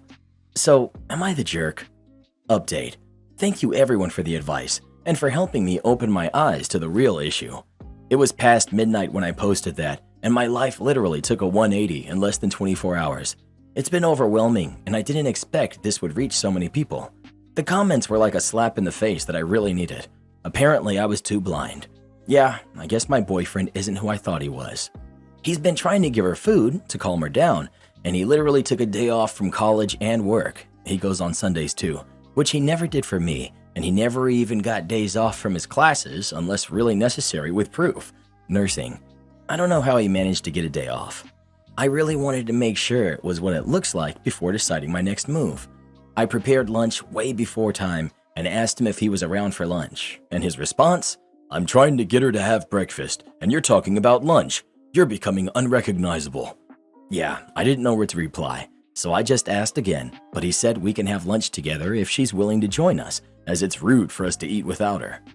At this point, I felt like crap, to be honest, and asked him why she was so important that he canceled all of his plans just to support her emotionally, which he never did when I went through things myself, but he just left like that. I invited my guy friend over, which he doesn't like, and I explained to him our situation and just asked him to be comfortable. I didn't want to do the cuddling stuff like them because we didn't break up yet at that point, and it was weird anyways because we don't usually. My boyfriend never realized someone was over until he came to take food and he saw us having lunch together, and he just gave me a look, said hi, and was going to take some for themselves until he realized it was a creamy rice casserole, which his friend doesn't like, and yeah, I did that on purpose, and chicken roast with some sides, and he literally glared at me and said, "You know she doesn't eat that." And I just replied, "Well, it's not her who I made this for." And then he threw the plate, started shouting, asking what was wrong with me, and that he wished he never dated me. It was so scary, my friend got involved. They got aggressive, and I just asked him to leave with his other girlfriend, which he replied with, "Oh, so you're replacing me that fast?" But I told him that he was the one who had replaced me a long time ago, but I was too dumb to realize. He actually moved in fully when his friend came, and colleges here do provide dorms, but of course it's not like she can live with him, and I couldn't care less anymore. Also, no legal action is required for someone you haven't signed papers with where I live. They were just guests. I packed his things for him, which aren't a lot, and left it by the front door. He came crying and apologizing and acknowledging that what he did was wrong and some other BS I didn't want to hear because the damage was already done. My friend was of great support, and he dealt with everything else as I cried my eyes out in my room. And that sums up how I went through my first heartbreak, and it was my first relationship, and I did love him, but I guess I can watch, eat, and do anything now without catering to anyone's needs. I'm changing the locks tomorrow morning, and we're ordering fried chicken, apparently a proven heartbreak remedy by my friend. And although her excuse was bringing up her race, I know better than that. Thank you all for the support. Not the jerk, but you don't have a homeless friend problem. You've got a boyfriend problem. Well, what would you do in this situation? Would you kick out the Karen and your boyfriend or not? Please let us know. Humans never cease to amaze me. Am I the jerk for putting dirty dishes away? So I, 16 female, can admit that when it comes to chores, I've never had too many responsibilities. I have to take the dog out for a minimum of 15 minutes a day, keep my room clean, and put away the dishes. My mom, who's 39, always does the dishes. Recently, my stepdad, who's 42, fixed our dishwasher, and we've been using it instead to make things easier. The first time we used the dishwasher, I started putting things away and found a glass had broken. No big deal. Second time, some of the things had visible food and such still on them. I put them in the sink, assuming they would just get redone, and I'd put them away the next time. I had been doing this for about a week, putting a few utensils, maybe a cup that had visible food, when my mom finally talked to me. She said that I needed to do my chores right and stop putting things in the sink just so I can go back to my phone quicker. I said that the only time I ever put things in the sink was because they were still dirty. She said that was garbage and I needed to stop or else she would take my phone for a bit. The next day, as I was putting away the dishes, I saw some more forks and spatulas were still somewhat dirty, and a mug, my mom's favorite, had some dishwasher gunk inside. Doing as my mom told me, I put everything away. When she came to the kitchen, I sat at the dinner table and watched as she grabbed a spatula and noticed it was dirty, but just sighed and put it in the sink. After she went to grab her mug, when she saw it was full of dishwasher gunk, she looked over to me and asked what I thought I was doing, and I kindly said that I had just put away all of the dishes.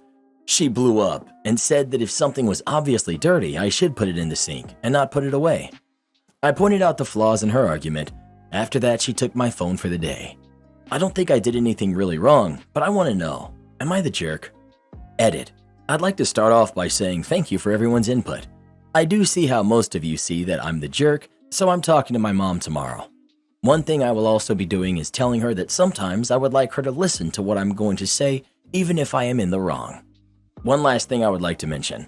I saw a lot of people saying that I was a brat, and I'll be in for a rude awakening when I move out. You are wrong. Sorry, between the ages of 7 and 11, my dad had a horrible girlfriend, and I was doing everything in the house for myself. My dad and his ex, along with his ex's kids. I know how to do these things. They're just not my responsibilities anymore. I'm also at the top of my classes and on track for some great universities and jobs. I am also almost fully done writing a novel I plan to publish before I'm 19. Thank you for listening. Edit 2. So there was a certain comment that you have apparently been downvoting, which I think is terrible, as this person has made me think of the situation and really my whole life in another light. Someone mentioned how they are autistic and sometimes don't understand things right away. I relate to that a lot.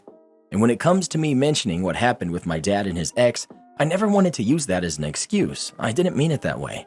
I was frustrated and annoyed by people saying I'll never amount to anything in life, because that is probably my greatest fear. I honestly don't care if you guys think I'm a jerk or not anymore, as I'm already sorting out the situation with my mom, and everyone calling me horrendous things is just making me really upset. Those of you calling me things and absolutely terrorizing me as a human, you need to grow up. You are an adult who got so annoyed with a teenager having an argument with their mom that you decided to bully her? Grow up. You're the jerk. When you see something like this, you need to hand wash it clean.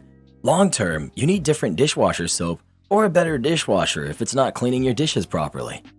If things are coming out dirty, you need to add dishwasher salt and rinse aid to the machine. That's not what your mom wanted and you know it. Stop pretending you don't know what she meant and using weaponized incompetence. By doing the dishes, your mom expects you to clean the dishes and not just wait for someone else to do it for you, then put them away when they're clean and dry. You're the jerk times a million and way too old to behave this way. Well, who do you think is the jerk? OP or her mom? Please let us know.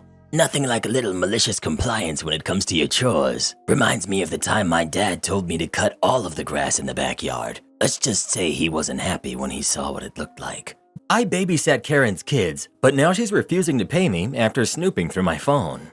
I'm 22, female. I'm in college, but I work as a babysitter after school.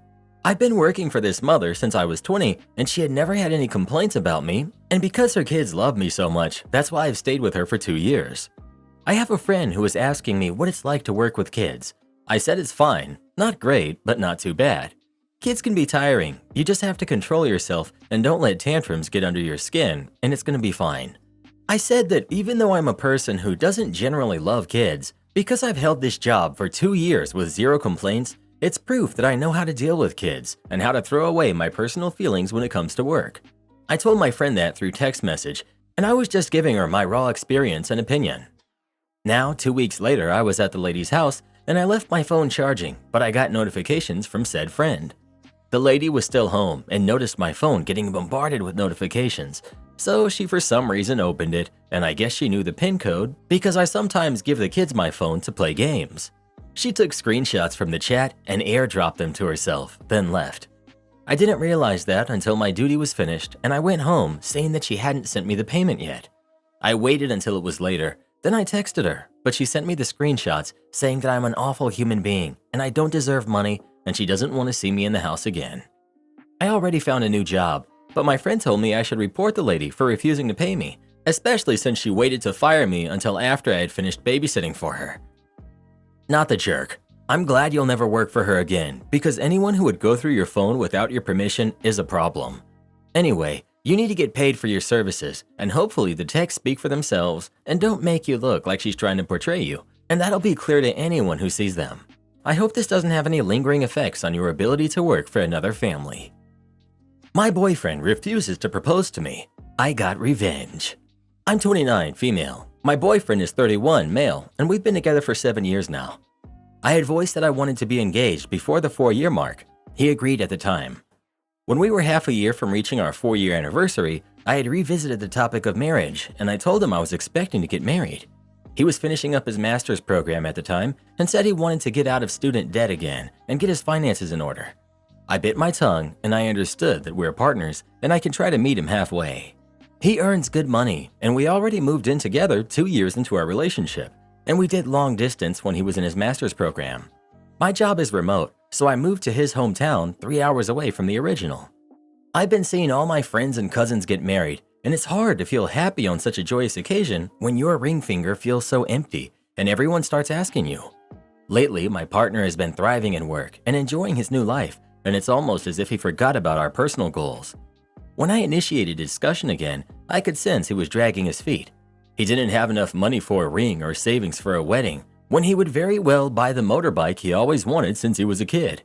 He said our life is good as is. Why do we need a stamp of validation from the world? You're on your own health insurance, so what's the point? All of this just left me heartbroken. Why don't I deserve to be his wife, after being his girlfriend for so long? Does he not love me enough to make a romantic gesture for me, choosing me over his useless bike? I talked to my sister who got engaged 2 years in her relationship, and her approach was simple yet effective. She told me to withdraw all my wife privileges from him until I get that title, that he has to earn me. Not cleaning and cooking for him, moving out, not paying for his expenses sometimes, stuff like that. My boyfriend got mad because I didn't renew our lease with him, and he told me that's a very poor way of handling things and we need this constant in our life to preserve our relationship, telling me that's the kind of precedent I'm setting up for our eventual marriage. I have been a wife for you without the title. I gave myself completely to you, only to expect you to do this one thing for me. I've waited long enough. I don't really believe in ultimatums, so I'm not going to force your hand. I'm simply acting as your girlfriend now. If you really want our relationship to go back to what it was, you better give me an upgrade. What's the correct way of handling this? Edit. To all the dense folks asking me why I don't just propose, I have to say something. That's the stupidest thing I've ever heard. Some people like things to be traditional, and he and I are certainly that way. There's nothing wrong with wanting that. In our culture, in 2023, in our relationship, a woman making comments about being ready to marry and wanting to get engaged is her proposal. Then it's up to the man to either accept by proposing formally or decline by not proposing. And at that stage, the woman proposing is embarrassing herself by doing so. It's just a dumb gotcha where people like to play faux dumb and scratch their heads at how daft cultural norms are and like to pretend that things have evolved to be how they wish them to be in the future. Similar to the fake disingenuous, "Wait, you've discussed marriage and both said you want it? Surely that means you're engaged. Why are you waiting for a ring? He probably doesn't even realize you need one. You're engaged. Just book a venue." Which pretends that proposals don't actually exist as a way of formally asking for marriage instead of merely expressing positive feelings towards the idea. Will you genuinely be happy if he decides to propose now, especially after you've pressured the situation, knowing that he never truly wanted to in the first place? This was my first thought. It's kind of embarrassing to force him to propose by moving out. He's made it clear he doesn't want to propose and doesn't care that that's what OP wants. OP just isn't listening. Why bother moving out and still dating or being in a relationship? He doesn't want to propose and doesn't value a marriage certificate. Moving out won't change his mind. There's nothing special or romantic about the proposal and marriage now. Even if it does happen, OP will always know she had to strong-arm him into it. Break up. He doesn't want to get married. Do you really want to marry someone who's only willing to even consider it so you'll start doing his chores and paying his bills again? Just break up and find a guy who's actually enthusiastic about the idea instead of continuing to argue with this one about why he should care. Maybe your boyfriend doesn't want to risk losing half his crap in a few years from now when you decide to leave him, which there's over a 50% chance of. He sounds like a pretty smart guy to me. Knowing that once you decide to leave me for another man, I'll have to give you half of all the money I've worked my butt off for ever since we got married? No thanks. I've been through it. Almost every friend I have has been through it. Sadly, it's become the cultural norm, and I don't think it's changing anytime soon. You are petty and childish. No wonder he doesn't want to marry you. Marriage is an outdated concept. He should dump you and move on with his life. You can go be miserable alone. Try to steal my car? Enjoy losing your partnership. I was young, and I had my little hand-me-down Acura since I was 16. My parents let me borrow it, and I paid for everything. Repairs, insurance, gas, etc. When I graduated high school, it was my graduation present. I had actually paid about $1,000 to them to cover insurance for a long time, not long before they dropped having me pay for insurance because neither my sister nor stepsister were paying theirs.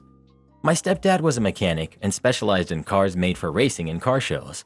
He and his boss had had their vehicles featured in car magazines and were sold internationally. He took care of the repairs for it, and I paid for the parts. When I got to be around 23 to 24, I had moved pretty far away, so obviously my stepdad wasn't taking care of the repairs anymore. But I did know some basic things. I was driving down the road when suddenly smoke and steam came pouring out from under my hood. I panicked, but pulled over as safely as I could and quickly called AAA. They sent someone to come tow the car to their garage to get it repaired. I get to the garage after I finally get a ride since they wouldn't let me ride in their truck. They tell me the mechanic is looking at it now. I wait a bit and then the guy comes out. He looks cornered and then lays it on me. "Welp, your whole radiator blew. It will cost about $2,000 or so to have it replaced." I began to panic because that was worth more than the car was.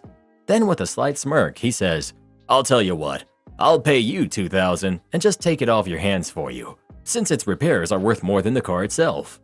Alarm bells went off immediately. This guy was obviously trying to scam me and take my car. Now I'm upset. I don't let it show though and say I have to make some phone calls. I step outside and walk around and peek into the garage bay. The guy steps back into the garage and goes to his bench and starts chatting with the other mechanic. He's grinning up a storm, and plastered all over his workbench are photos of modified cars. One of the photos happens to be my stepdad's boss's car, which is a bright yellow Acura and hard to miss. This was the one at the front, and it all clicked into place. I called my stepdad and asked him how likely it was that the radiator had completely blown. He said it was highly unlikely, but not impossible. I explained everything to him, and he told me, "Do not sell that car. He's trying to get it because he wants to kid it out. Ask if he can show you exactly in the engine where the problems were. If he shows you, he might be legit, but take photos and send them to me so I can be sure. If he refuses or attempts to distract and dissuade you, he's lying, and get it towed to another shop right away. Do not let them do anything until I verify." I hung up and put back on my distraught face, making my way back into the office. I asked the manager if the mechanic could show me exactly where the problem was. The manager went and got the mechanic, and wouldn't you know it, he absolutely refused to show me, saying I wouldn't know what I was looking at. There was no point because it was completely busted, and any other excuse he could. I told them, "Please do not make any repairs. I'm going to have it towed to another shop." They got angry and tried to dissuade me again, but I wouldn't budge. I called AAA to see if they would cover having it towed to a different location. They said no, that it had already been taken to a AAA garage, so any other towing would be on me.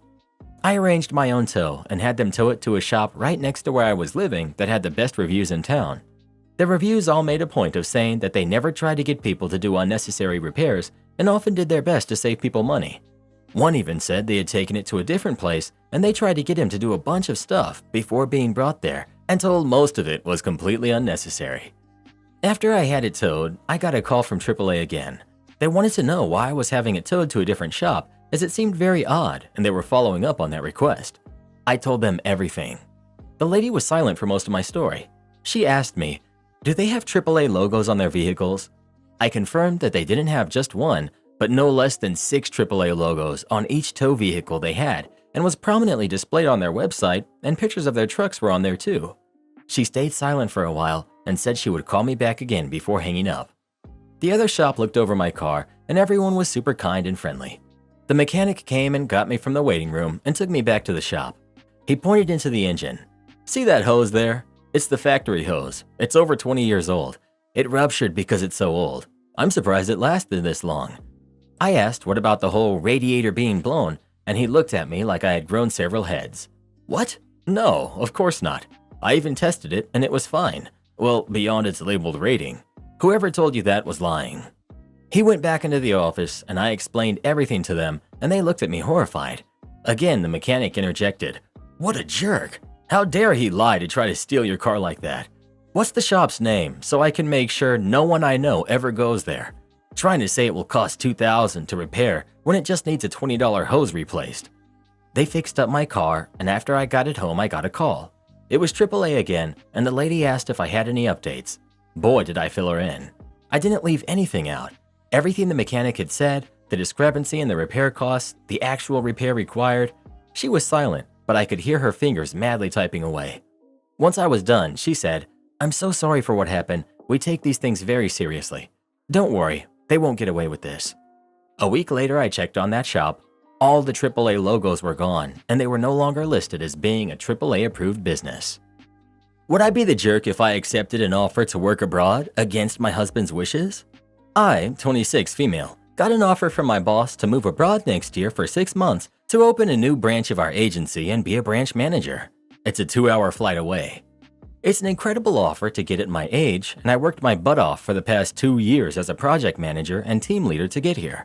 I started off as the former role, organically became the latter one as well. I'd have all expenses with the move covered. It's a dream come true for me career-wise. Here's the issue.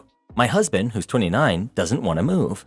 He's about to have an exam in December to finally get all necessary qualifications for his profession. Think like bar exam in the US.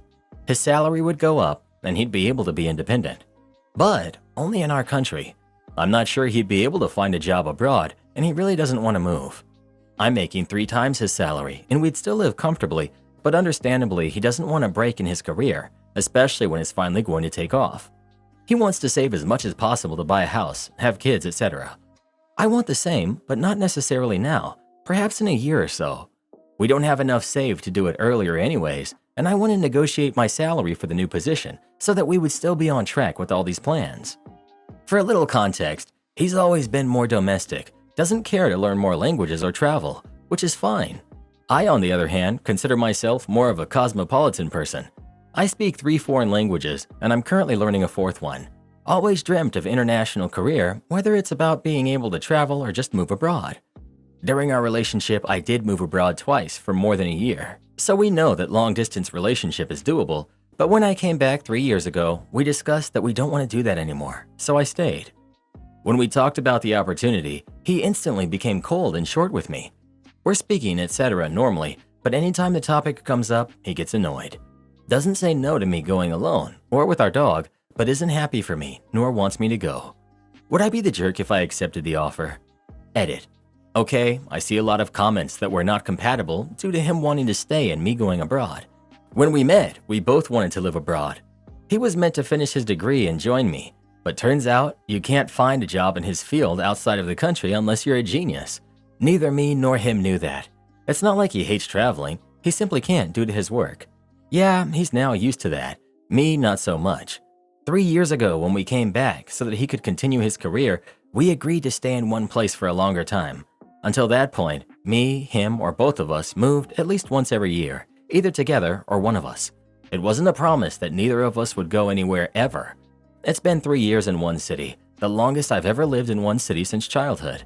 Do what you want with that. Just wanted to clarify some things. Update. After reading your guys' comments, I decided to wait until Sunday to sit down and talk. That way, both me and my husband could have space to process our emotions.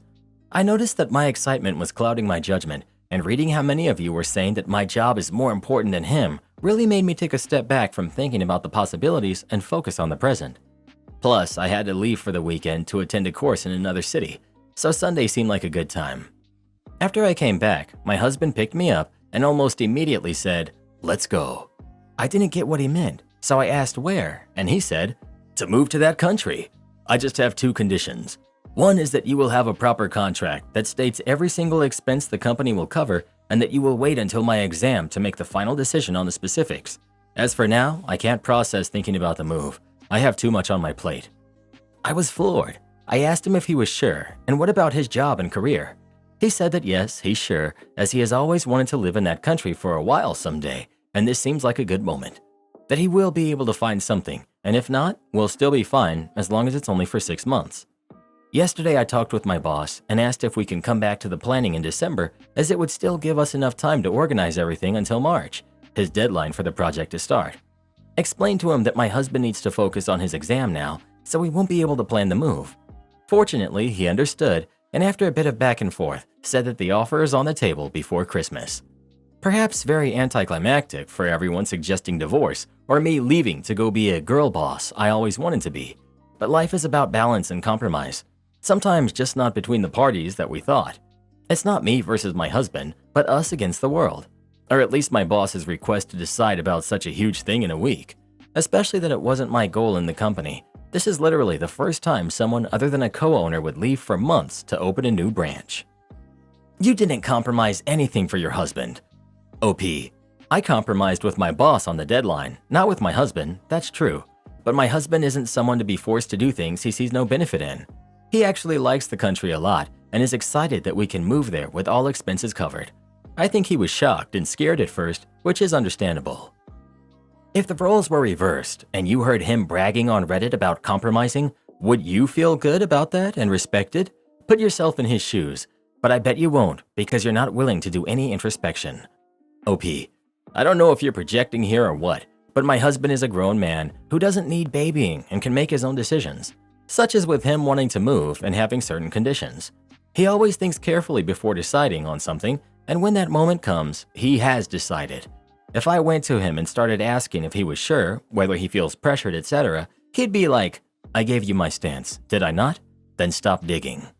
When he says a hard no, it's a hard no and I respect that.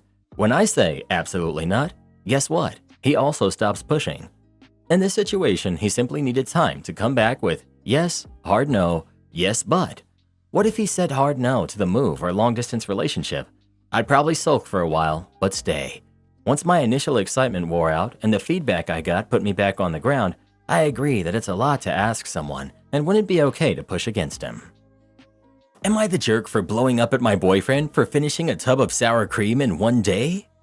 I feel absolutely ridiculous posting this here, but I'm literally crying about this and wondering if I'm crazy overreacting. As with everywhere in the US, grocery prices in my area are astronomical, and I've had to completely change the way I budget for food. I have to be aware of every penny I spend in order to get the most out of my money when it comes to food. Every week I have a grocery budget. I plan out all the meals, and what I get for the week is what we have.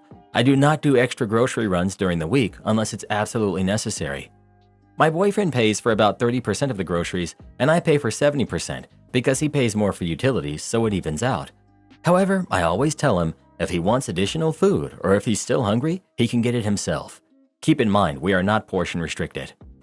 I bought a standard-sized tub of sour cream, and it was supposed to be used in 3 different meals. I told him this. I came back home today ready to make dinner, and it was gone. Not even used for one meal. He just snacked on it throughout… He snacked on it? Ew. He just snacked on it throughout the day. Admittedly, I blew up and started crying, asking him why he would do that when he knows that it was supposed to be used for several meals. I try so hard to budget and save money, and I feel like he just doesn't care. I told him he can either buy a new tub or I'm not cooking for the rest of the week. I told him it's a matter of respect. He thinks it's no big deal and I can just go get a new tub and is making a point of saying I should be the one to get it, not him. He says I'm being dramatic for crying over sour cream, and I know it's not super expensive, about $3 where I'm at, but it's the principle. I'm just upset that he can't respect what I'm trying to do and he doesn't understand that we're strapped for money right now. Am I the jerk? Update. For those of you who said it's not really about the sour cream, but about being disrespected, you're 100% correct. Also, the Greek yogurt has remained untouched, so I'll be using that, and any future sour cream purchases will come from him. Info. How did he snack on sour cream? Like with a spoon? I can't get that thought out of my head.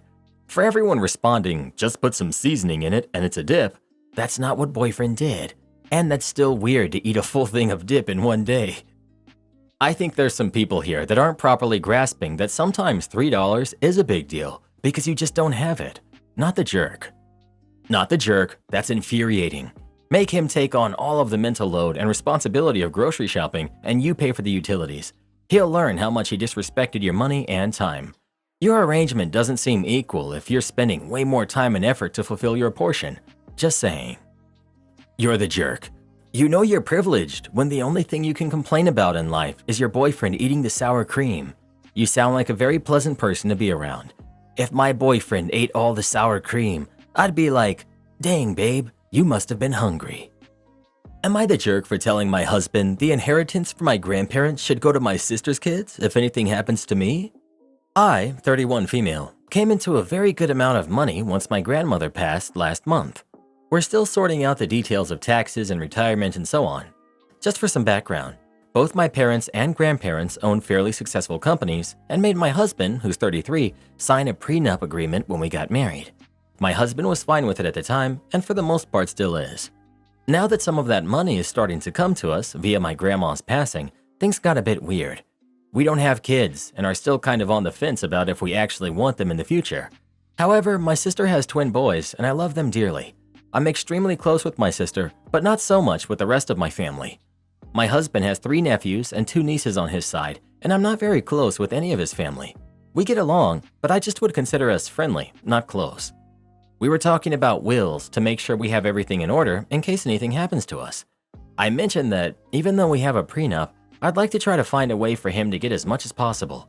Then I mentioned, if we don't have kids, I would also like a chunk to go to my sister's kids and any other kids she may have for college or a house.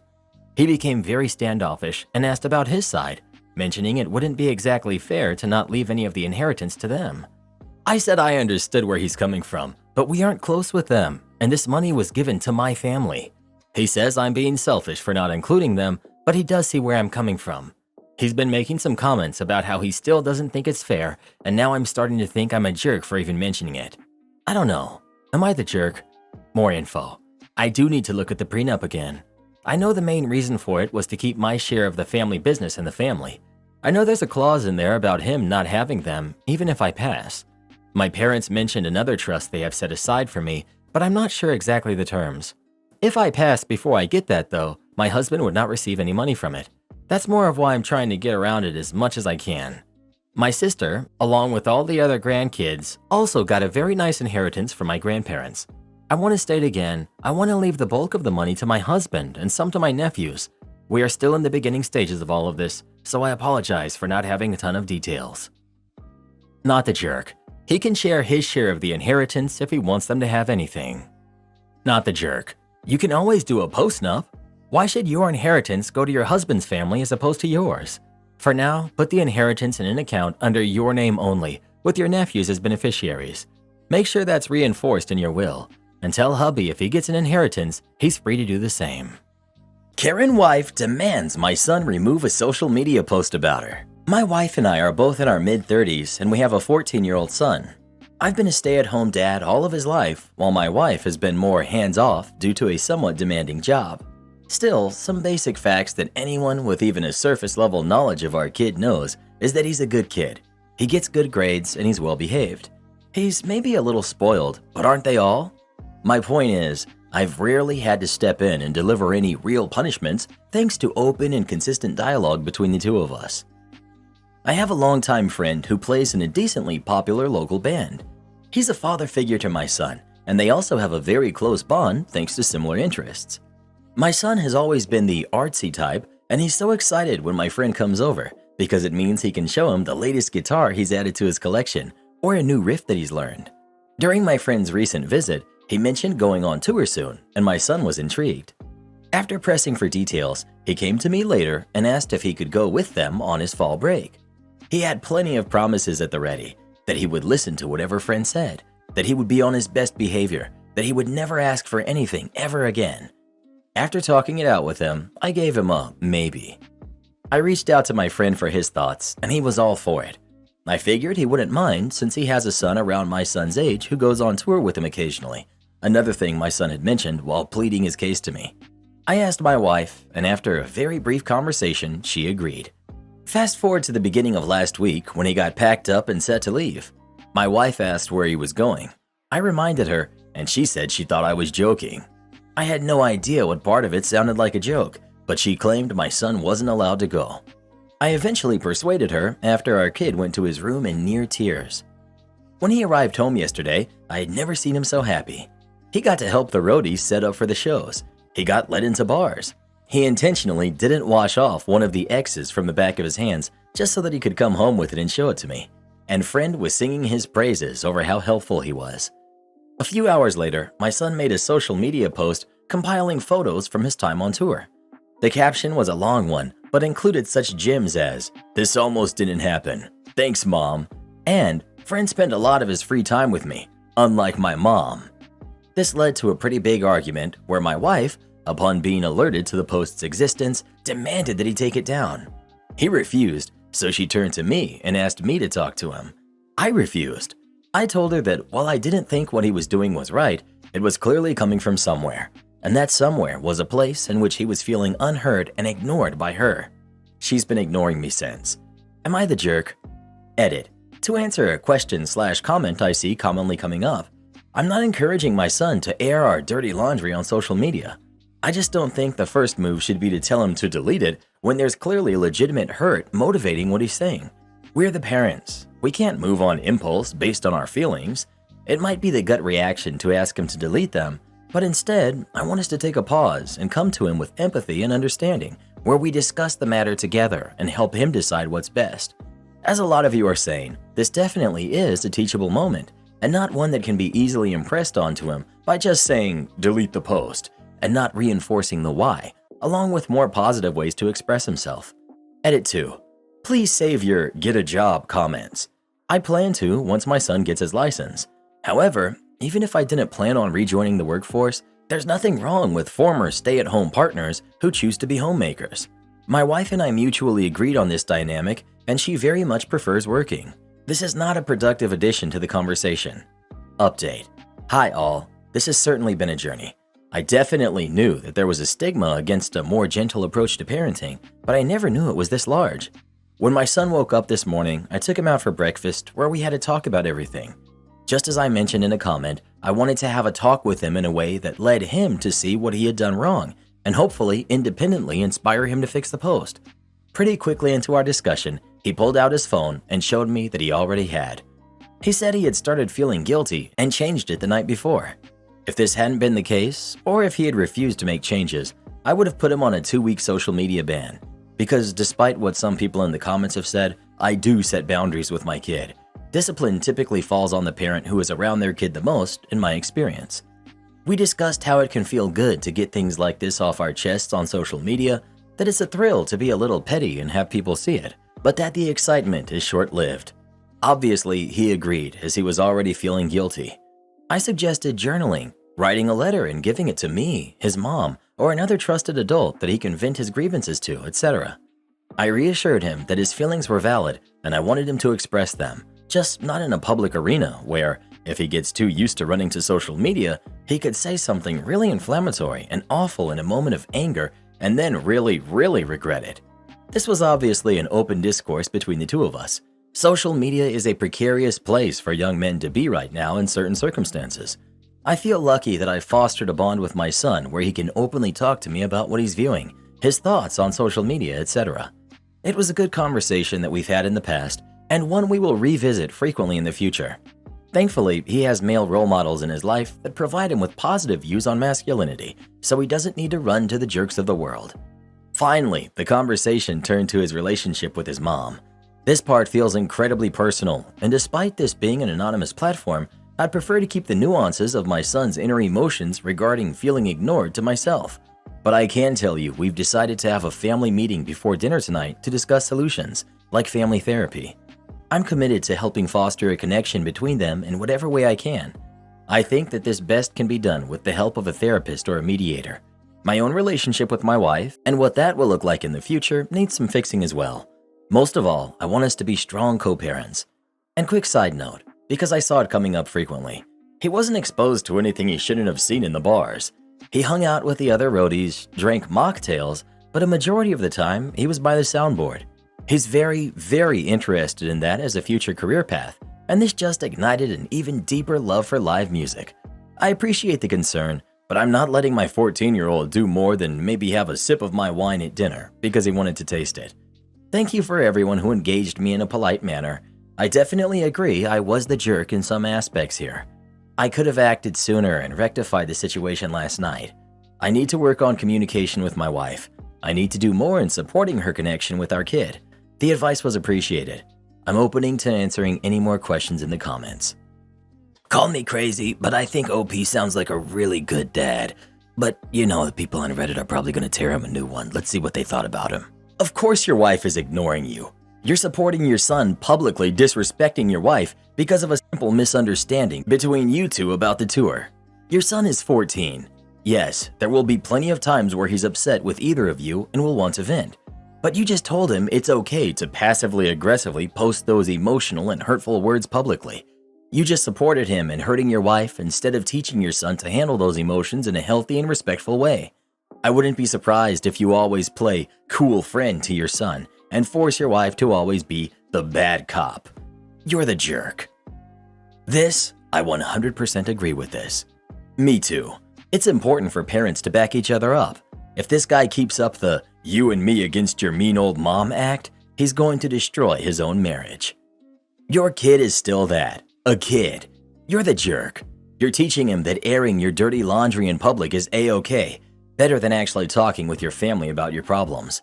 Unless your wife is actually crazy, this all sounds like it came from a verbal misunderstanding.